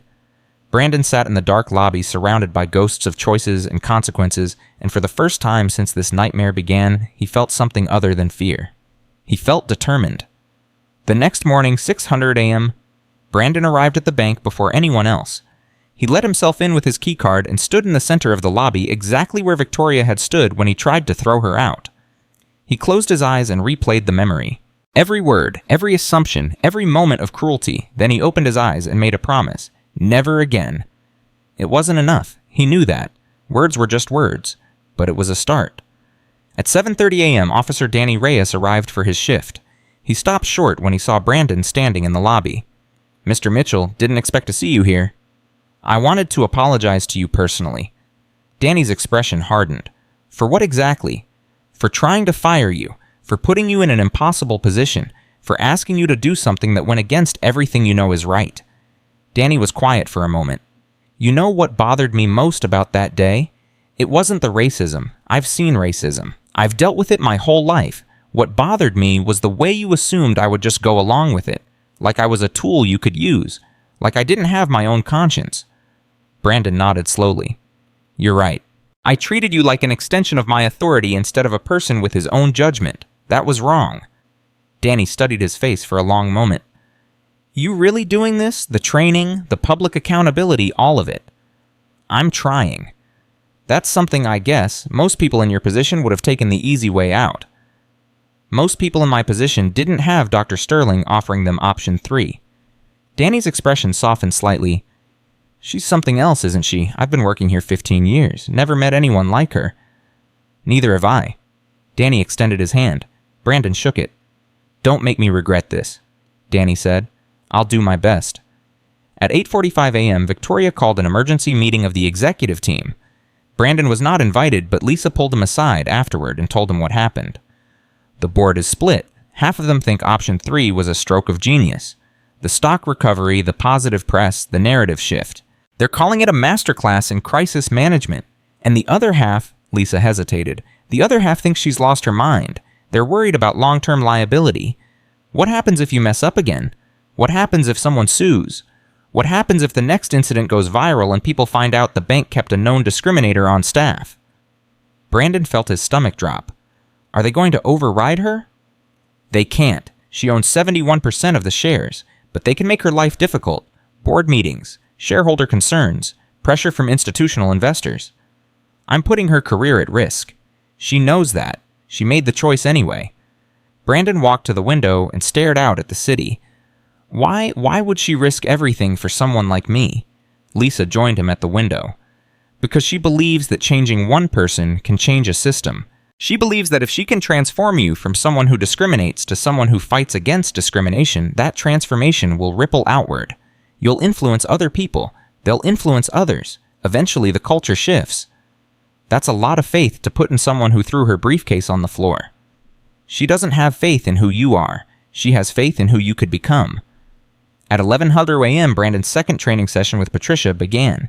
This one was harder than the first. Today we're going to talk about privilege, Patricia said. Brandon shifted in his seat. I know about privilege. I've read the articles. Reading articles isn't the same as understanding. Let's start with a simple question. When you walk into a store, do you worry about being followed by security? No. When you drive through a nice neighborhood, do you worry about being pulled over for looking suspicious? No. When you go to a job interview, do you worry that your name will count against you before you even walk in the door? No. When you're in a bank lobby, do you worry that someone will assume you don't belong there? Brandon closed his eyes. No. That's privilege, Mr. Mitchell, not because you have something you don't deserve, but because you've never had to worry about things that other people worry about every single day. You've never had to carry the weight that Dr. Sterling carries every time she walks into a room. You've never had to prove your worth before anyone will even look at you. Brandon's voice was barely audible. I never thought about it that way. Most people who have privilege don't. That's what makes it invisible. You can't see the water when you're the fish. At 2:30 p.m., something unexpected happened. Brandon's ex-girlfriend Rachel showed up at the bank. Lisa intercepted her in the lobby. "I need to see him," Rachel said. Her eyes were red. She'd been crying. Brandon emerged from his office when he heard the commotion. "Rachel, what are you doing here?" "I watched your press conference, all of it, and I realized something." Brandon braced himself for another attack. "I realized that I was wrong to leave the way I did. Not wrong about being upset. What you did was terrible, but wrong about giving up on you after one day. I didn't even give you a chance to explain." Brandon shook his head. "You didn't owe me a chance. What I did was unforgivable." "Maybe. But what you did today, what you said in front of those cameras, that was something different. That was someone trying to change." She took a step closer. "I'm not saying I forgive you. I'm not saying we're getting back together, but I'm saying I want to see what happens. I want to see if you can become the person you promised to become." Brandon felt tears pricking his eyes. "I don't deserve that." "Nobody deserves grace, Brandon. That's what Victoria is trying to teach you. The question isn't whether you deserve it. The question is what you do with it." She turned and walked toward the exit. "Rachel." She stopped. "Thank you for giving me a chance. I won't waste it." She nodded once and disappeared through the revolving doors. At 5:00 p.m., Victoria summoned Brandon to her office for a progress report. "How was your second session with Patricia?" "Brutal, but necessary." "Good. That's exactly what it should be." She pulled up something on her computer. "I want to show you something." She turned the screen toward him. It was an email from a woman named Denise Washington. "Dear Dr. Sterling, my name is Denise Washington. I'm a 54-year-old black woman from the south side of Chicago. Last year I tried to open a business account at 3 different banks. All 3 turned me down without looking at my financial records. They saw me and decided I wasn't worth their time. I watched the video of what happened to you and I cried, because that's my life. That's what happens to us every day. But then I watched the press conference. I watched that young man talk about his assumptions and his choices, and I thought maybe things can change. Maybe this moment could be different. I'm writing to ask if you would consider looking at my business plan, not because I expect special treatment, but because I want to believe that the world your bank is building is real." Victoria closed the email. "Denise Washington's business plan is on my desk. I'm going to approve her loan personally. She's going to get the same chance that Margaret Chen gave me 45 years ago." Brandon's throat tightened. "Because of what happened." "Because of what's happening. Because of what you said in that press conference. Because people are watching and they're starting to believe that change is possible." She looked at him directly. "That's the power of accountability, Mr. Mitchell. When you stand up and tell the truth, it creates space for other people to hope." Brandon wiped his eyes. "I don't know how to thank you for this, for everything." "Don't thank me. Prove me right." At 8:30 p.m., Brandon walked out of the bank and into the Chicago evening. The city lights twinkled around him. The lake breeze carried the promise of something new.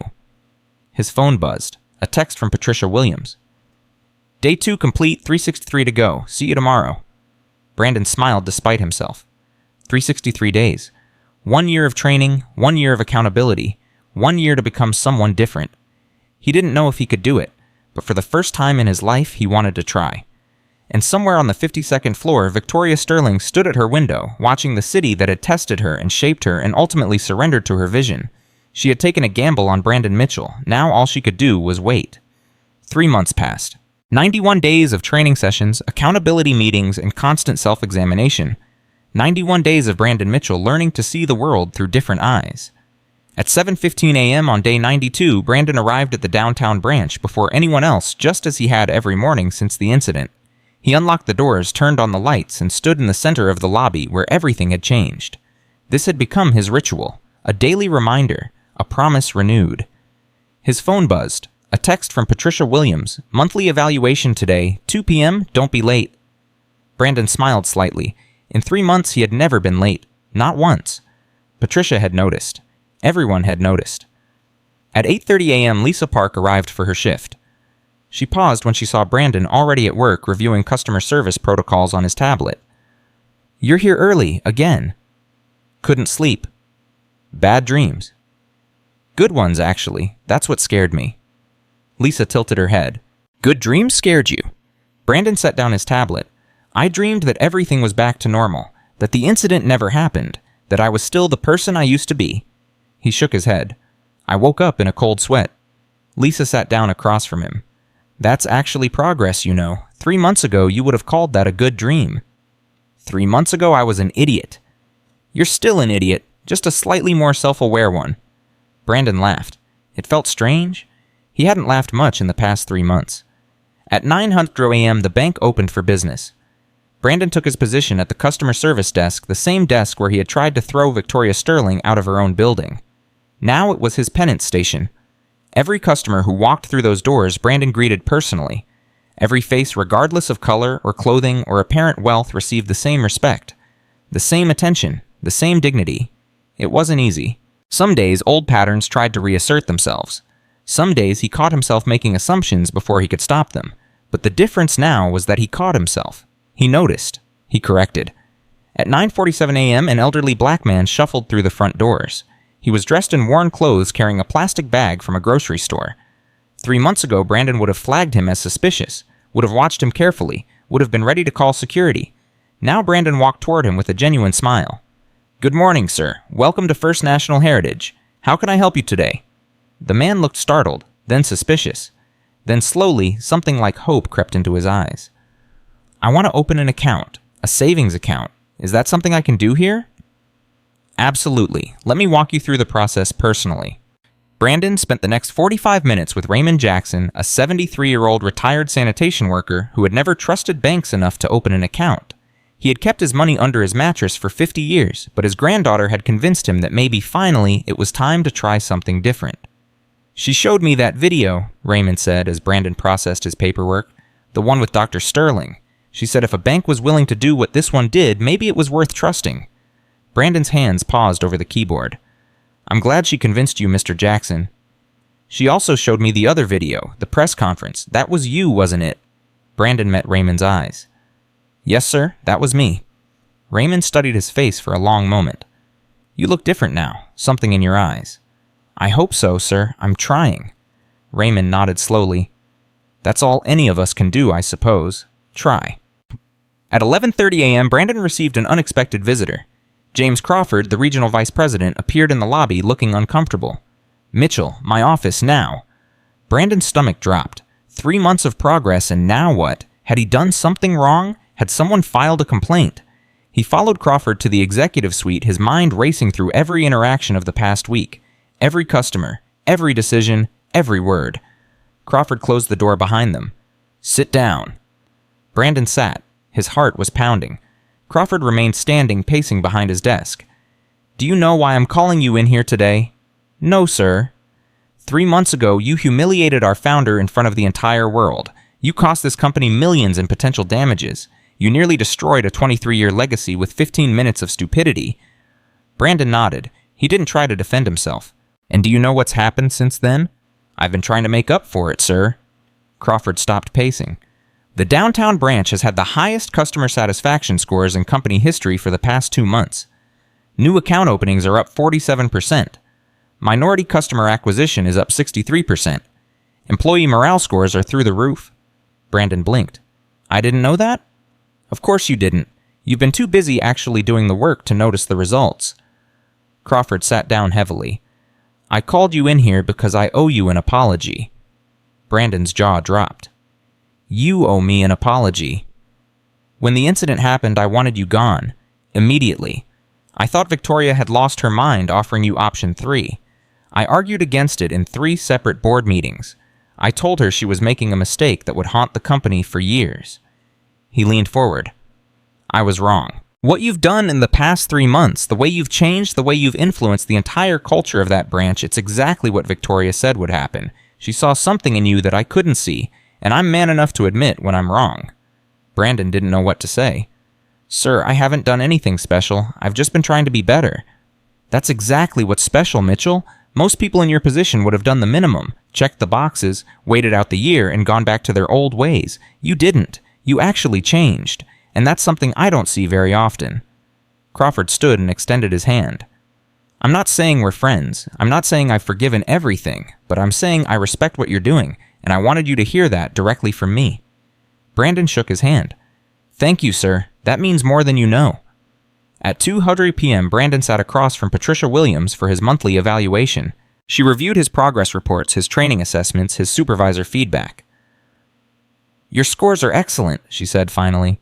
"Better than anyone expected, including me." "But," Patricia looked at him sharply. "But I'm concerned." Brandon's stomach tightened. "Concerned about what? About how easy this has been for you." "Easy, Dr. Williams. This has been the hardest 3 months of my life." "I'm sure it has, but you've also been operating in a controlled environment, a supportive environment.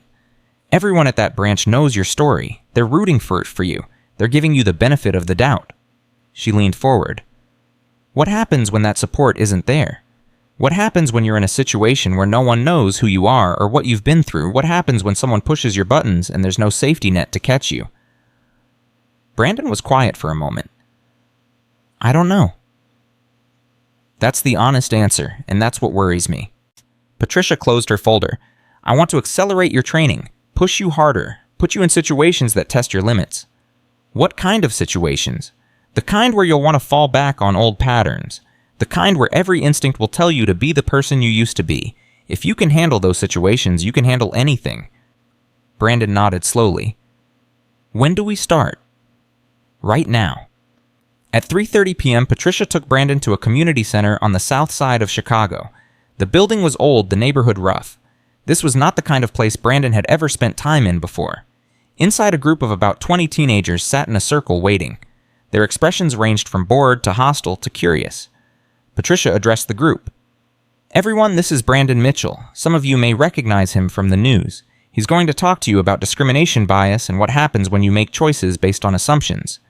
A young man in the back raised his hand. "You mean he's going to tell us why he was racist to that lady in the video?" Murmurs rippled through the group. Brandon felt his face flush. "Yes," Patricia said calmly. "That's exactly what he's going to do." She turned to Brandon. "The floor is yours."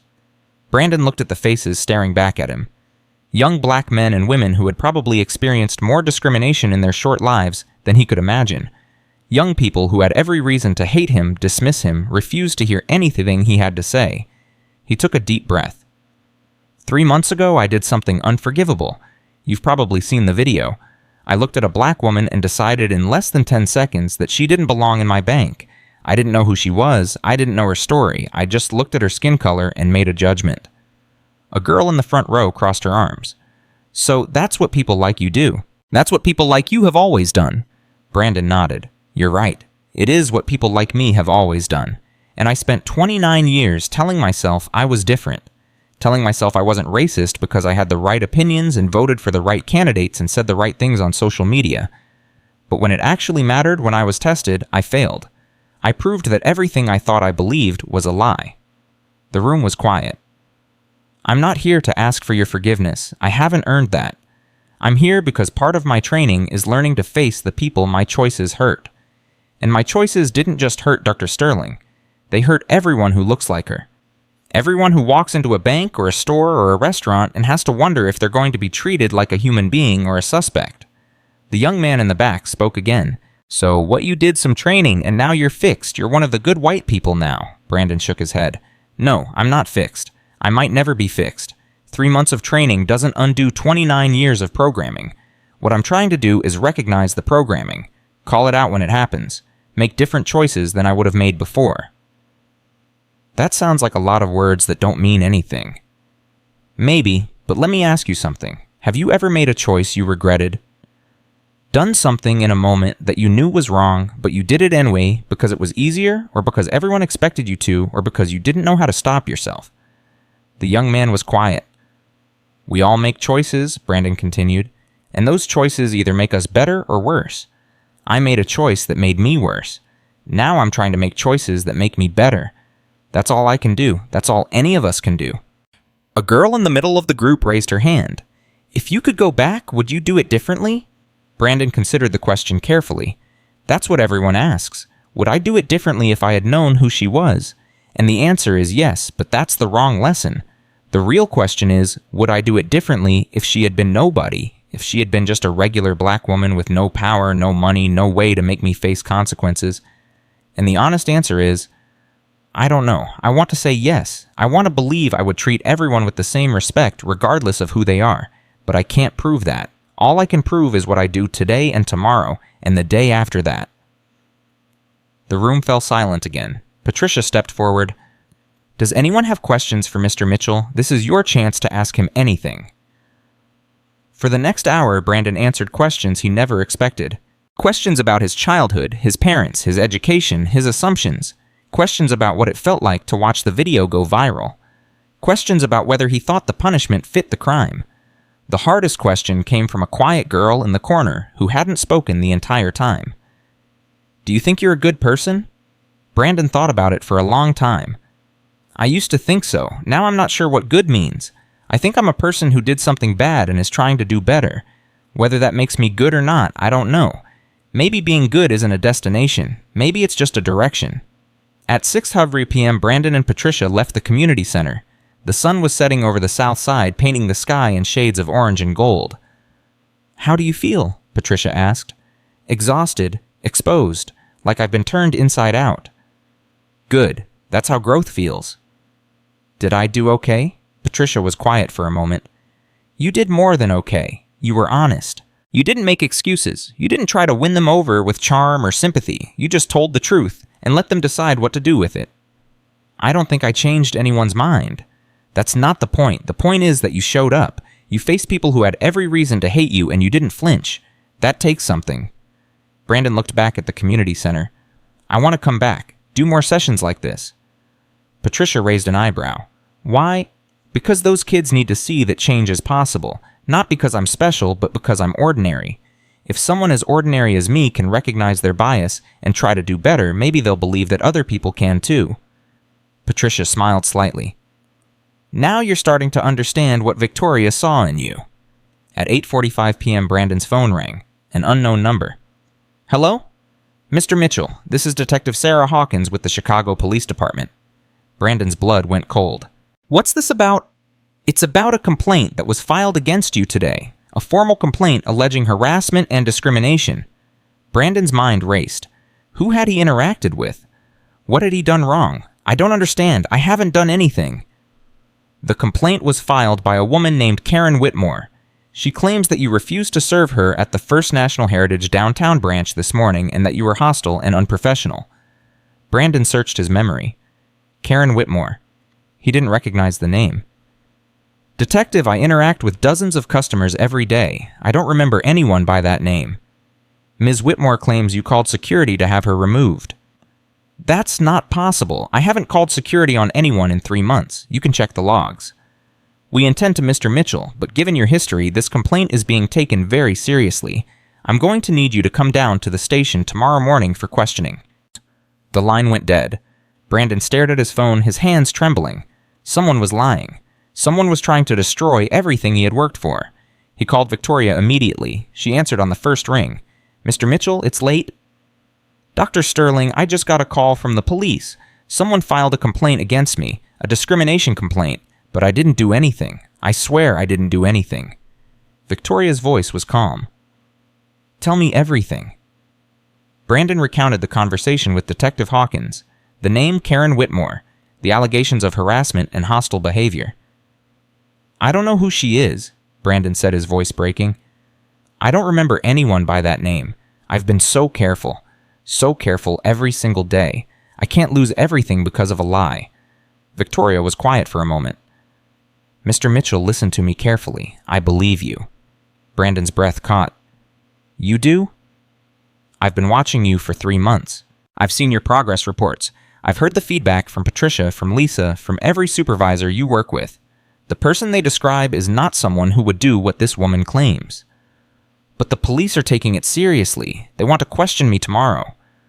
Then we'll get you a lawyer and you'll answer their questions honestly. We'll pull the security footage. We'll check the customer logs. We'll find out exactly what happened. Brandon wiped his eye. What if it doesn't matter? What if people believe her just because of who I am, what I did before? Then we'll fight, and we'll keep fighting until the truth comes out. Why do you keep defending me? Victoria's voice softened. Because I made a promise, Mr. Mitchell. When I offered you option 3, I didn't just promise to give you a chance. I promised to protect that chance. to stand behind you as long as you did the work, and you have done the work, every single day. Brandon felt tears streaming down his face. I don't know how to thank you. Thank me by staying who you've become. Thank me by not letting this break you. At 10:30 p.m., Brandon sat alone in his apartment staring at the wall. His lawyer had been contacted. His appointment with the police was scheduled. The security team was already pulling footage from the morning. But none of that could quiet the terror in his heart. 3 months of progress, 3 months of trying to become someone better.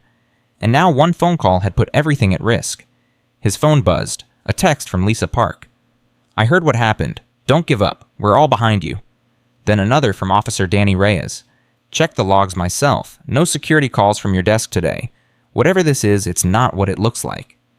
Then another from Patricia Williams. Remember what I told you. The test isn't whether you make mistakes. It's what you do when you're falsely accused. Stay strong. Brandon read each message 3 times. He wasn't alone. Whatever this was, whatever was coming, he wasn't facing it alone. At 11:45 p.m., his phone rang again. Victoria Sterling. Mr. Mitchell, we found something. Brandon sat up straight. What? Karen Whitmore doesn't exist. The name is fake. The address on the complaint is a vacant lot. Someone filed a false report using forged documents. Who would do that? Victoria's voice hardened.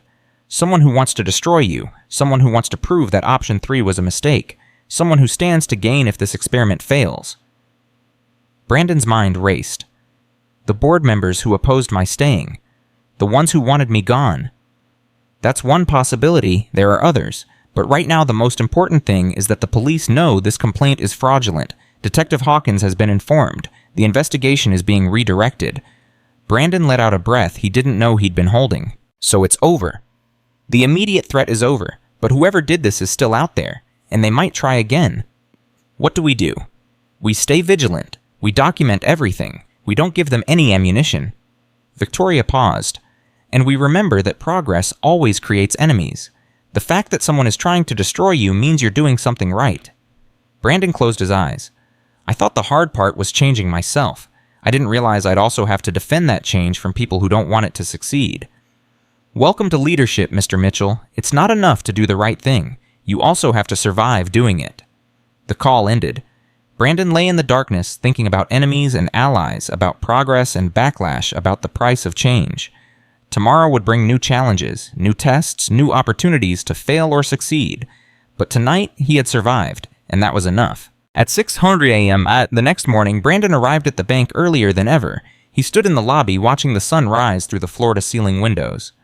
Officer Danny Reyes found him there an hour later. Rough night. You could say that. Danny stood beside him some. Both of them watching the city come to life. I heard about the fake complaint. Messed up stuff. Someone's trying to destroy me. Someone's always trying to destroy someone.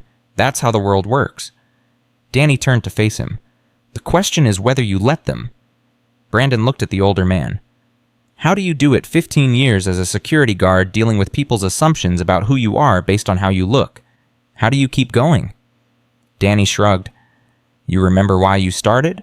You remember what you're fighting for, and you don't let the bastards win. That's simple, and that hard. At 9:00 a.m., the bank opened. Customers streamed through the doors. Brandon greeted each one, served each one, treated each one with the dignity they deserved. And somewhere he knew someone was watching. Someone was waiting for him to fail. But today at least he wouldn't give them the satisfaction. Today he would be exactly who he had promised to become. And tomorrow he would do it again. That was the only victory that mattered.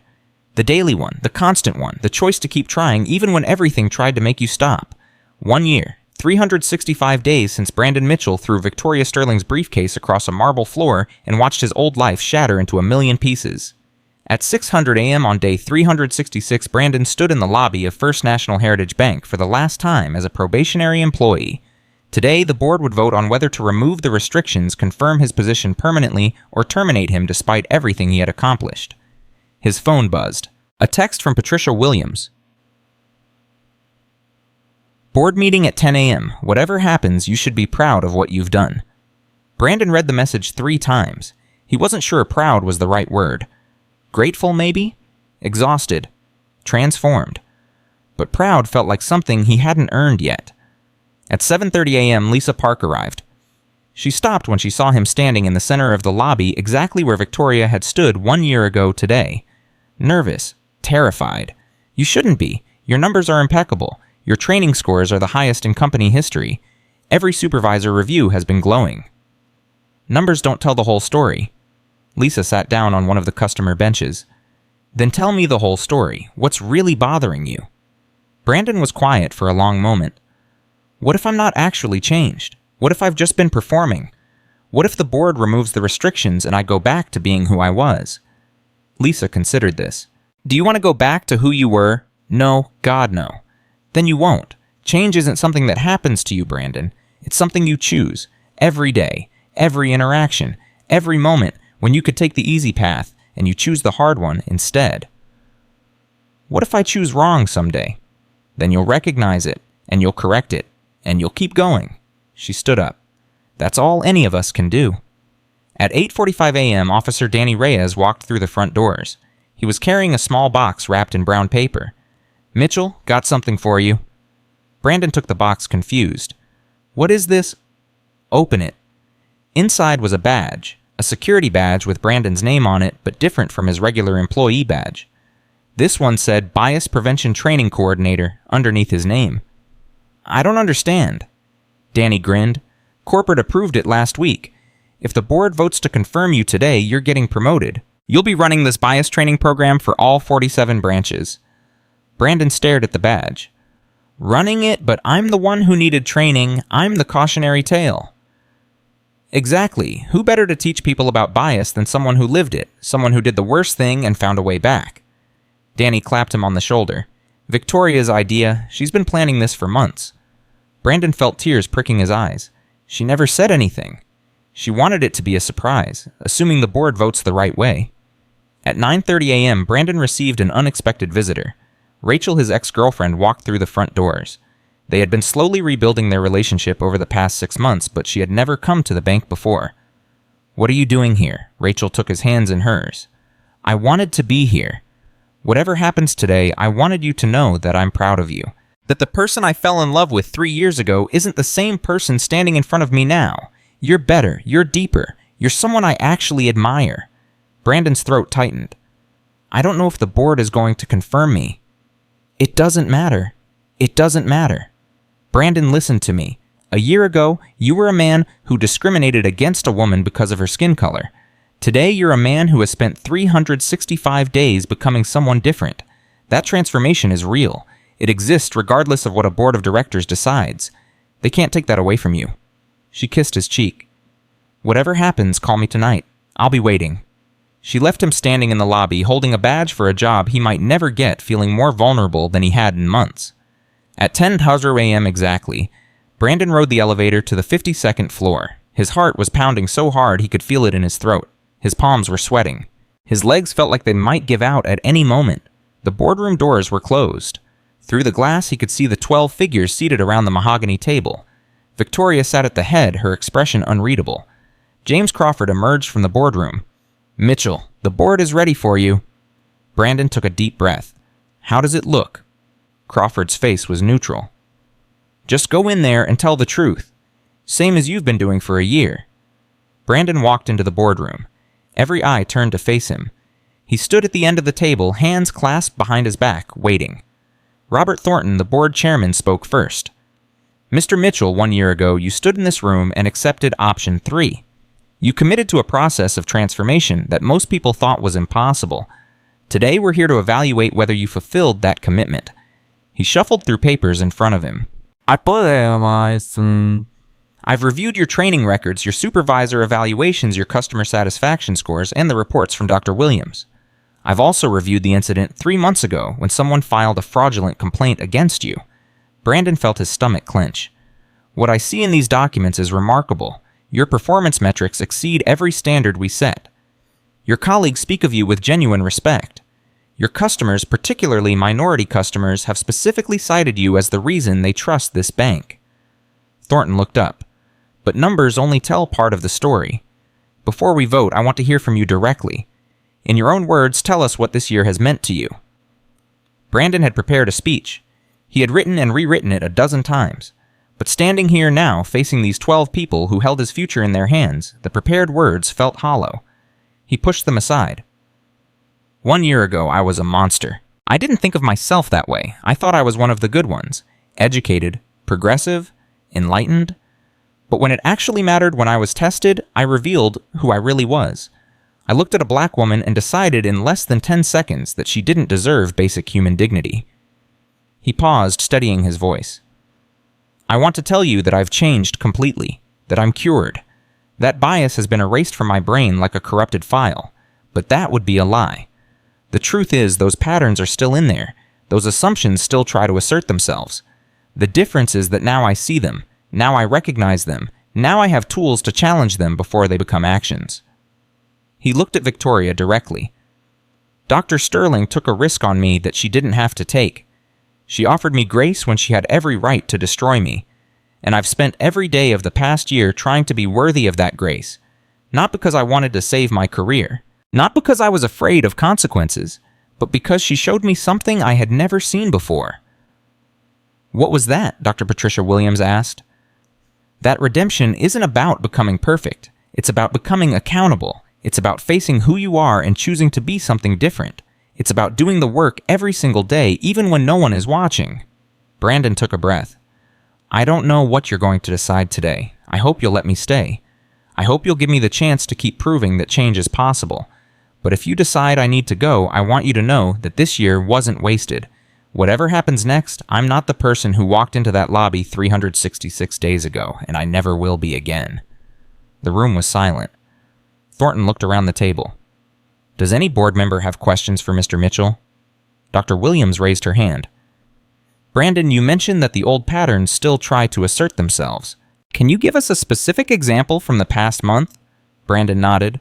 2 weeks ago, a young black man came into the bank wearing a hoodie and carrying a backpack. He was looking around, seemed a little nervous. My first instinct, the one that came automatically before I could stop it, was suspicion. Was he casing the place? Was he a threat? Several board members shifted uncomfortably. But then I caught myself. I recognized what was happening, and instead of acting on that instinct, I walked over to him and asked if I could help. Turned out he was a college student trying to open his first checking account. He was nervous because he'd never been in a bank before and didn't know how the process worked. Brandon paused. I spent an hour with him. Walked him through everything. Helped him set up direct deposit for his part-time job. By the time he left, he was smiling.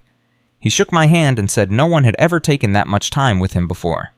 And the original instinct, Williams pressed, the suspicion, it was wrong, completely wrong, and a year ago, I would have acted on it. I would have watched him like a hawk, made him feel unwelcome, maybe even called security. That's the difference between who I was and who I'm becoming. The instincts might still be there, but the actions don't have to follow. Williams nodded slowly. Thank you, Brandon. That's exactly what I needed to hear. Thornton looked around the table. Any other questions? Silence. Then let's proceed to a vote. The motion before us is to remove all probationary restrictions from Mr. Mitchell's employment and confirm him in his position permanently with an additional promotion to Bias Prevention Training Coordinator for all First National Heritage branches. Brandon's heart stopped. The promotion was real. Victoria had actually done it. All in favor? One hand went up, then another, then 4 more, then the rest. 12 out of 12. Unanimous? Motion carries. Mr. Mitchell, congratulations. Your probationary period is officially over. Brandon couldn't speak. His legs were shaking. His eyes were blurring with tears. Victoria stood and walked toward him. Congratulations, Mr. Mitchell. You've earned this. Dr. Sterling, I don't know what to say. The promotion, the training coordinator position, I had no idea. Victoria smiled. That was the point. I wanted to see if you would do the work without knowing there was a reward waiting at the end. And you did. Every single day.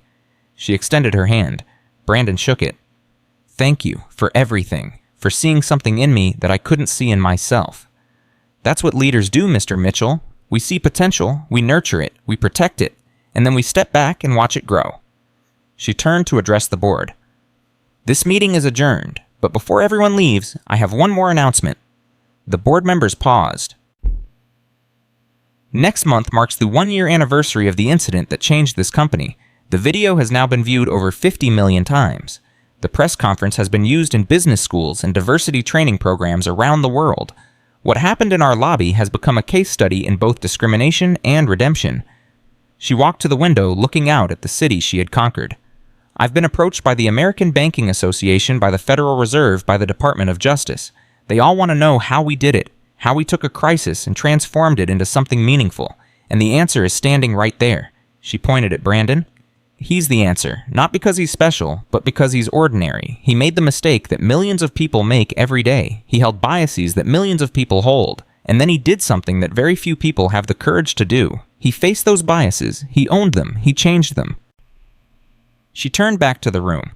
"That's the story we're going to tell. Not a story about punishment or revenge or public humiliation. A story about accountability and growth, and the possibility of redemption. A story that proves people can change if they're given the chance and held to the standard." Thornton was nodding. "What do you need from us?" "I need you to believe in what we're building. I need you to support the expansion of our training programs. I need you to understand that this isn't a PR exercise or a box to check. It's a fundamental transformation because of how this institution operates." She looked at each board member in turn. "And I need you to remember that every person who walks through our doors deserves the same dignity. Every single one. Regardless of how they look, how they talk, how they dress. That's the promise we made when this bank was founded. That's the promise Brandon Mitchell violated 1 year ago. And that's the promise we're renewing today." She sat back down. Meeting adjourned. At 11:30 a.m., Brandon walked out of the boardroom in a daze.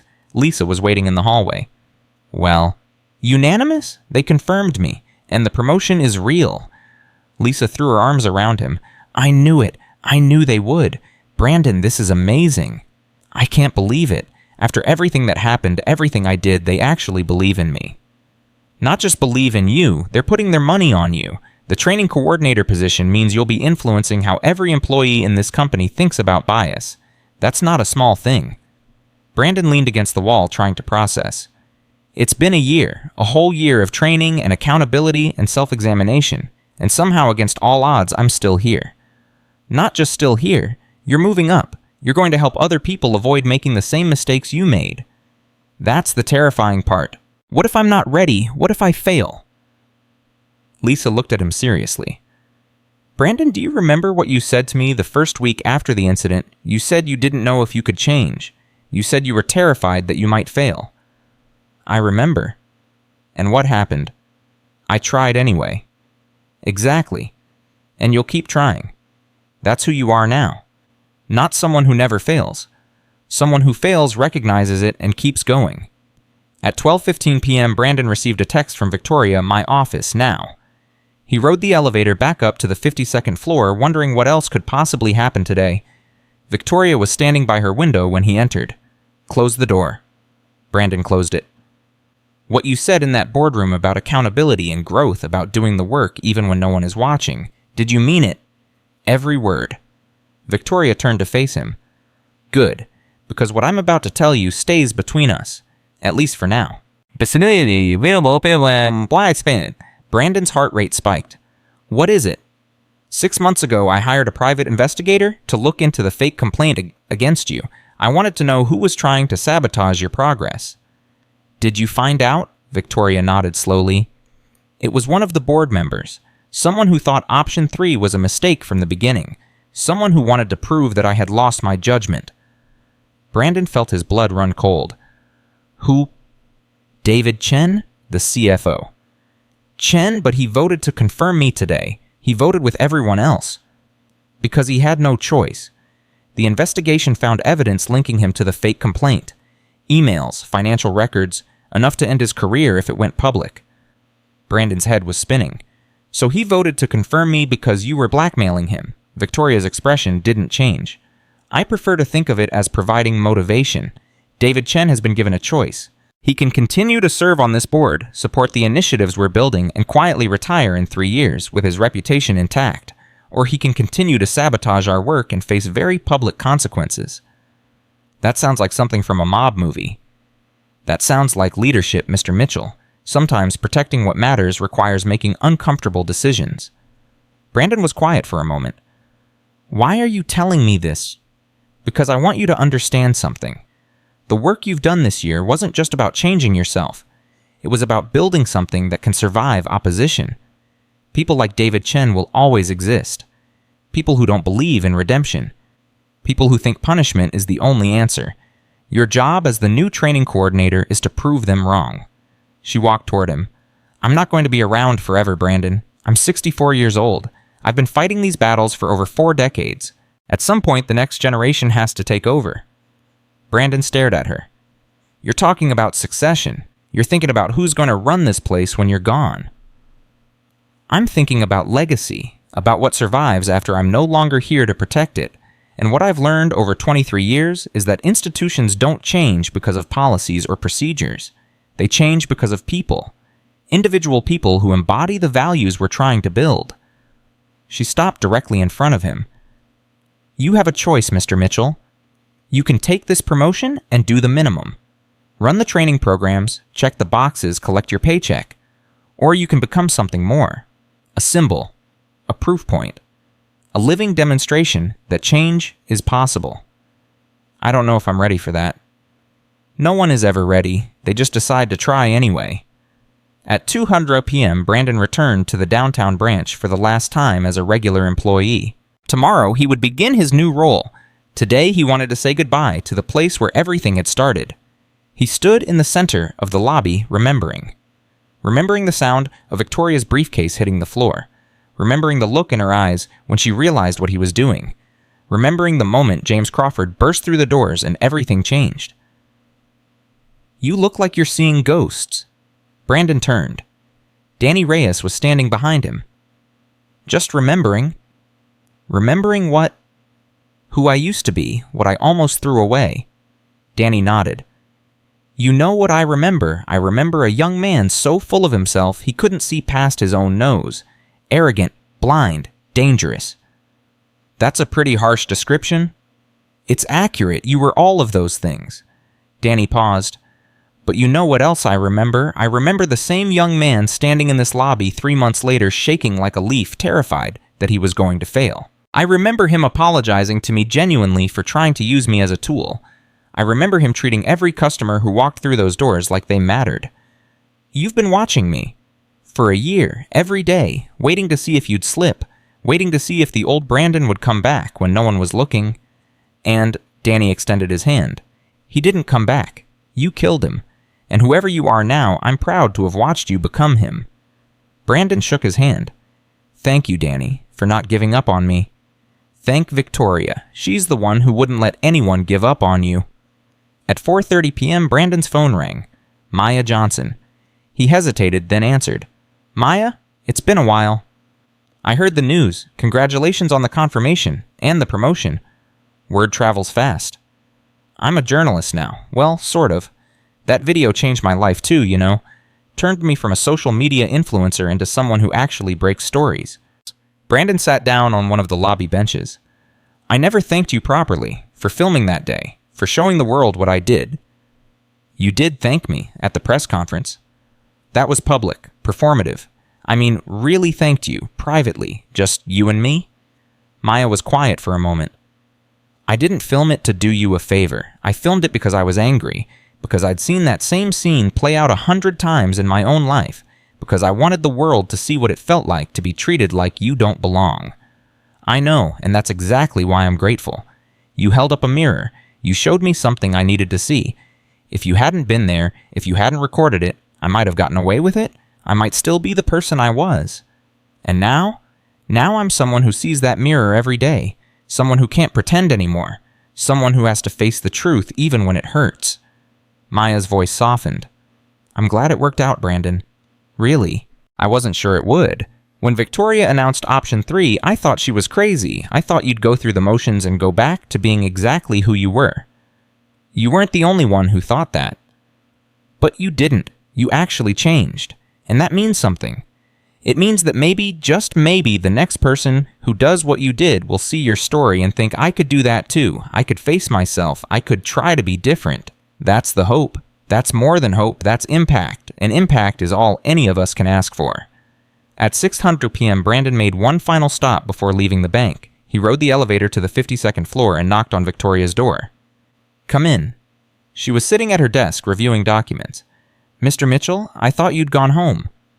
I wanted to ask you something first. something I've been wondering about for a year. Victoria set down her papers. Ask. Why did you come to the bank that day, the day it happened?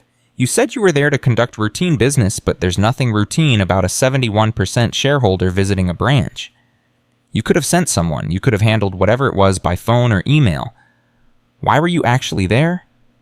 Victoria was quiet for a long moment. You're right, it wasn't routine. I was there because I had received a tip. A tip. An anonymous email. Someone claiming that the downtown branch had a manager who was discriminating against minority customers, turning them away without cause, making them feel unwelcome. The email didn't name anyone specifically, but it described the behavior in detail. Brandon felt his blood run cold. Someone reported me before it even happened. Someone reported the pattern. I came to the branch to observe to see if the allegations were true. I didn't expect to become the test case myself. So you weren't just conducting routine business, you were investigating. I was giving whoever it was one last chance, a chance to prove the allegation wrong, a chance to treat a black customer, any black customer, with basic dignity. Victoria's eyes met his. You failed that chance, Mr. Mitchell, spectacularly. Brandon felt sick. Who sent the email? I never found out. The address was untraceable, but it doesn't matter. What matters is that the tip was accurate, the behavior was real, and the consequence changed everything.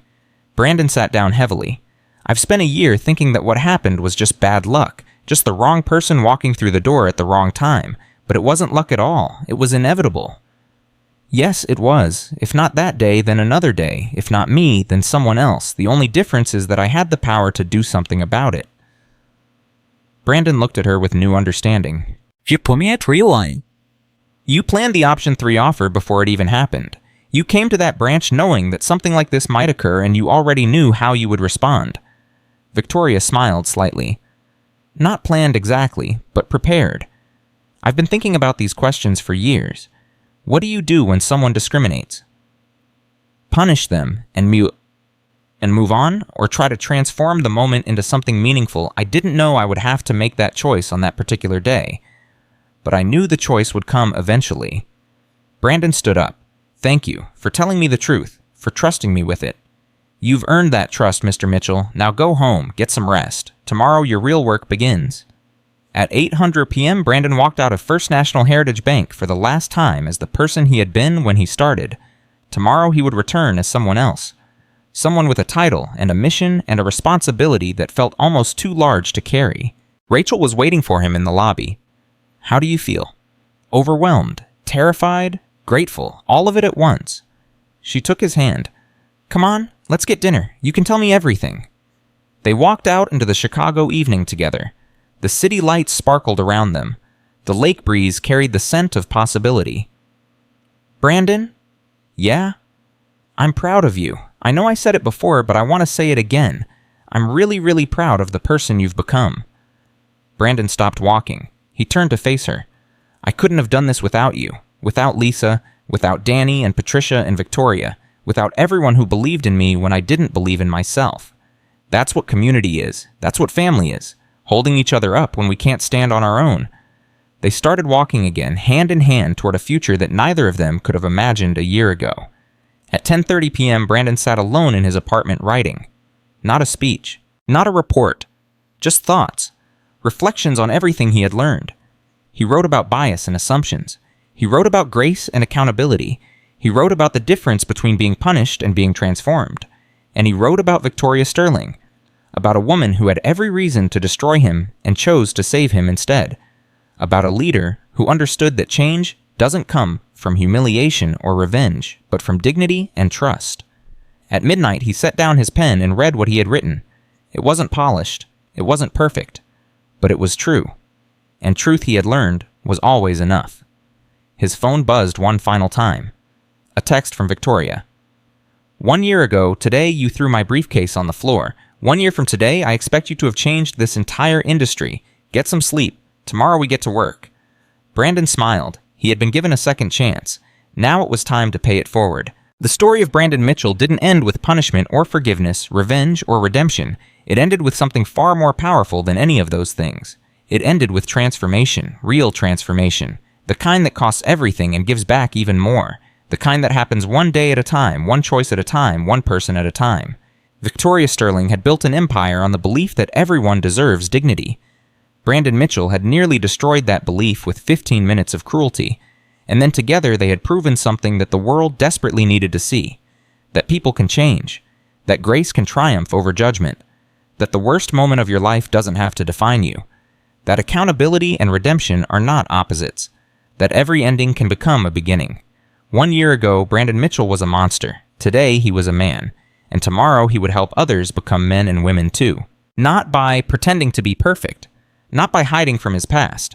But by showing them that the road to redemption is long and hard and worth every step. That is the power of transformation. That is the legacy of Victoria Sterling. That is the story of what happens when someone looks at a person who has done wrong and says, "I believe you can do better." Sometimes against all odds, they do.